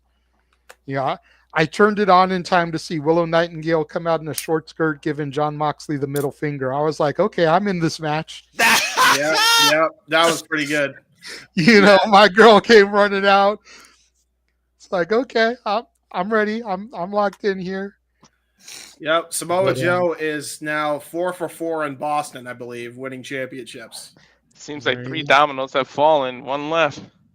Thank yeah, at this point, again, I think we're finally reaching the end of the Death Riders' ride as John Moxley and his crew have fallen tonight. We took an all-out warfare, though, with Swerve and Willow, but finally the Death Riders, they've been beaten. Hey, Tony learned his lesson, not stripping the titles because one of their teammates was injured. They actually Freebird ruled the trios titles like you should when somebody's injured. Tony's learning. Yay! And then, the Owen Hart tournament is to get a title shot, but with Samoa Joe submitting John Moxley, he's got the thing to ask for a title shot right now. He's got exactly. John Moxley might be so freaking pissed off, he might literally call Samoa Joe out to face him. Yeah, 2 prideful SOBs. Correct me if I'm wrong, but wasn't it the trio of Mox, Pac, and Claudio that won the titles anyway? Yeah, Mox but just relinquished his title to Yuta No. once Yuta locked in no, it because was of the turn on Brian, wasn't it? no, No. it was the Pac-Pool Combat Club, and Yuta was in that trio at All In. Really? London. I could have sworn Mox was a part of the team that won it because No. Yuta hadn't locked in yet. No, Nope. actually, John Moxley, he didn't come back till after AEW. Even during their squeamish, even during their squabble, Wheeler Yuta was always a trios champion even during that time. Okay. Yep, John Moxley, he came back, so this is not your company anymore. He set up his crusade. He beat Darby on that Grand Slam. The rest is history. He was not part of All In. It was Claudio, Pac, and Yuta who've had a stranglehold since then. And finally tonight, they've fallen. There we Okay. go. For some reason, I thought Mox was part of the team that won it, so it would have made sense he was part of the team that lost it. Right, yeah, no, but kudos to John Moxley stepping up. And again, that has the story arc that Samoa Joe just put the champion to sleep. And again, though, it was a phenomenal night. Again, Spring Break Thru, it was a celebration, not only of a milestone, but truly a celebration of what AEW was all about at the end of the day at their best. Great action from the Owen Hart Foundation tournament. Fundamentals won the day versus finishers. And Osperay and Konosuke Takeshita, though, was a different story, and they literally took it up a notch since Revolution. This MVP Hurt Syndicate business relationship still not fully etched yet, and MVP is playing MJF like a fiddle. Keeping Bobby Lashley also in line from hurting him. Speaking of hurting, the Hurt Syndicate was successfully retained their AEW Tag Team Champions tonight against Bishop Contolione. It was a nice, fun, meaty match, and James Burley enjoyed himself. Yes. Athena got caught in a clutch roll-up by Mercedes Moné, counter off the old face. Mercedes Moné did advance. She will be in the finals. We also had him and Page face wild card. Walking weapon, Josh Alexander. That's who the wild card was. And he caught him off his rebound momentum into a roll-up. And Josh was so pissed off. I think he joined the Don Callis family. Maybe the jury is still out on that. Bobby Lashley and Shelton Benjamin got 8 escorts and a gold watch, and we'll see what happens next with that. James lost his shit on that. I love that. That was my favorite. That's my favorite thing on the show. And then Safet said something that literally broke the meaning. That was. Idiot. I should have paid more attention. Yeah, I mean, it wasn't like super bad, but when you actually read what the joke means, oh boy. And then, like we said, Will Ospreay, Konosuke Takeshita, we were literally losing our shit. They were pulling out their own moves toward the finish. And in the end, Will Ospreay, he may have literally got ice sweat, but he still fucking won. And then, of course, you saw the Guerrilla Warfare main event that had everything screaming madness in Boston. And we got new trios champions. This was a phenomenal show, in my opinion. And once again, when it comes to these specials of Dynamite, sometimes you get pay-per-view level quality for free. And that was, again, tonight to a degree. Good God. There you go. Well, the night isn't over for us. You know, we've got another show starting in about an hour here. Myself, Walter, and James will be on that one as we do Dragon Gate. Yes. Go ahead and show the schedule. I assume the person that is the least tired is me. Uh-oh. Why is it when you switch brands that takes out people out of the studio? Please continue us now. Let's get in the thing. Yeah, go for it. Bing. Beep. So yeah, that is everything that we still have in store between now and Sunday. That doesn't even account for Raw and NXT after Mania. No. So Dragon Gate. The time there is incorrect because they pushed the time back on social media. Jeff was unaware when he made the graphic. That's fine. You can correct it. Go ahead and tell him. But we'll be going live at 8:30 p.m. Pacific, 11:30 p.m. Eastern time. So like I said, just about an hour from now. The actual show begins at 9 p.m. Pacific, midnight Eastern. I'm saying it that way on purpose because the show actually is happening on the West Coast. Normally, I would say the Eastern and then the Pacific, but since all these shows are happening on the West Coast, I'm giving the West Coast time first. Okay, that's fair. So, again, about an hour till we do that. There's 6 matches booked for that show. Hopefully, it'll move about as quickly 2.5 hours like the GCW show was, part of the collective, same venue. So I'm hoping that all these shows that GCW are putting on kind of follow the same format. Mm-hmm. All right. It should be fun, though. Should be Should fun. be good. And of course, good. And of course, as I switch back to talk about city predicting, let's see if it keeps you. Good, it did. Again, this StreamYard is still freaking weird. I don't care what anyone says. Stay tuned, folks. Again, city predicting. There's one more this week, as we will stand and deliver with this NXT. So please stay tuned for that 3 p.m. Eastern Time live. It'll be me. It'll be insert names here. No idea. And of course, the forum will be live come tomorrow morning for all those that are part of the NXT League. As my simple agenda continues, and I'll see you tomorrow night after sleeping predicting for Unbreakable. And stay tuned for James and Walter's coverage of Bloodsport as our WrestleMania week continues. Again, this doesn't even cover everything, as JD was lightly talk about. But I hope you all enjoyed everything so far. We'll see. And again, if you cannot find something good out of professional wrestling this week in our watch-alongs or on Triller or something, proverbially or something! If you can't find something to enjoy in wrestling this week, then swipe left and get the hell out of the internet. Yeah. Swipe left. Swipe left. This is not brought to you by that piss poor app, but I digress. And I also digress. And once again, welcome, Ash, to the family. And again, if you're not dickhead, subscribe to Bag for Wrestling. Subscribe to Bag for Wrestling today. For more future content, watch-alongs, and city predicting, primarily AEW, New Japan Pro Wrestling, but everybody's part of WrestleMania week. Damn it. So, again, come join us along for the fun. All right, well, you guys also have great fun ahead for you, but I have Z's to catch, so I bid you all now a fine adieu. Stay tuned for these three gentlemen bringing you Dragon Gate for the first time. And until tomorrow, with City Predicting, Stand Deliver, I leave you as always with this. Make a positive bet in life. Gentlemen, have a great call. Everybody, have a good night. My God, what an episode of Dynamite. See you, folks. Have a good night, everyone. Dynamite.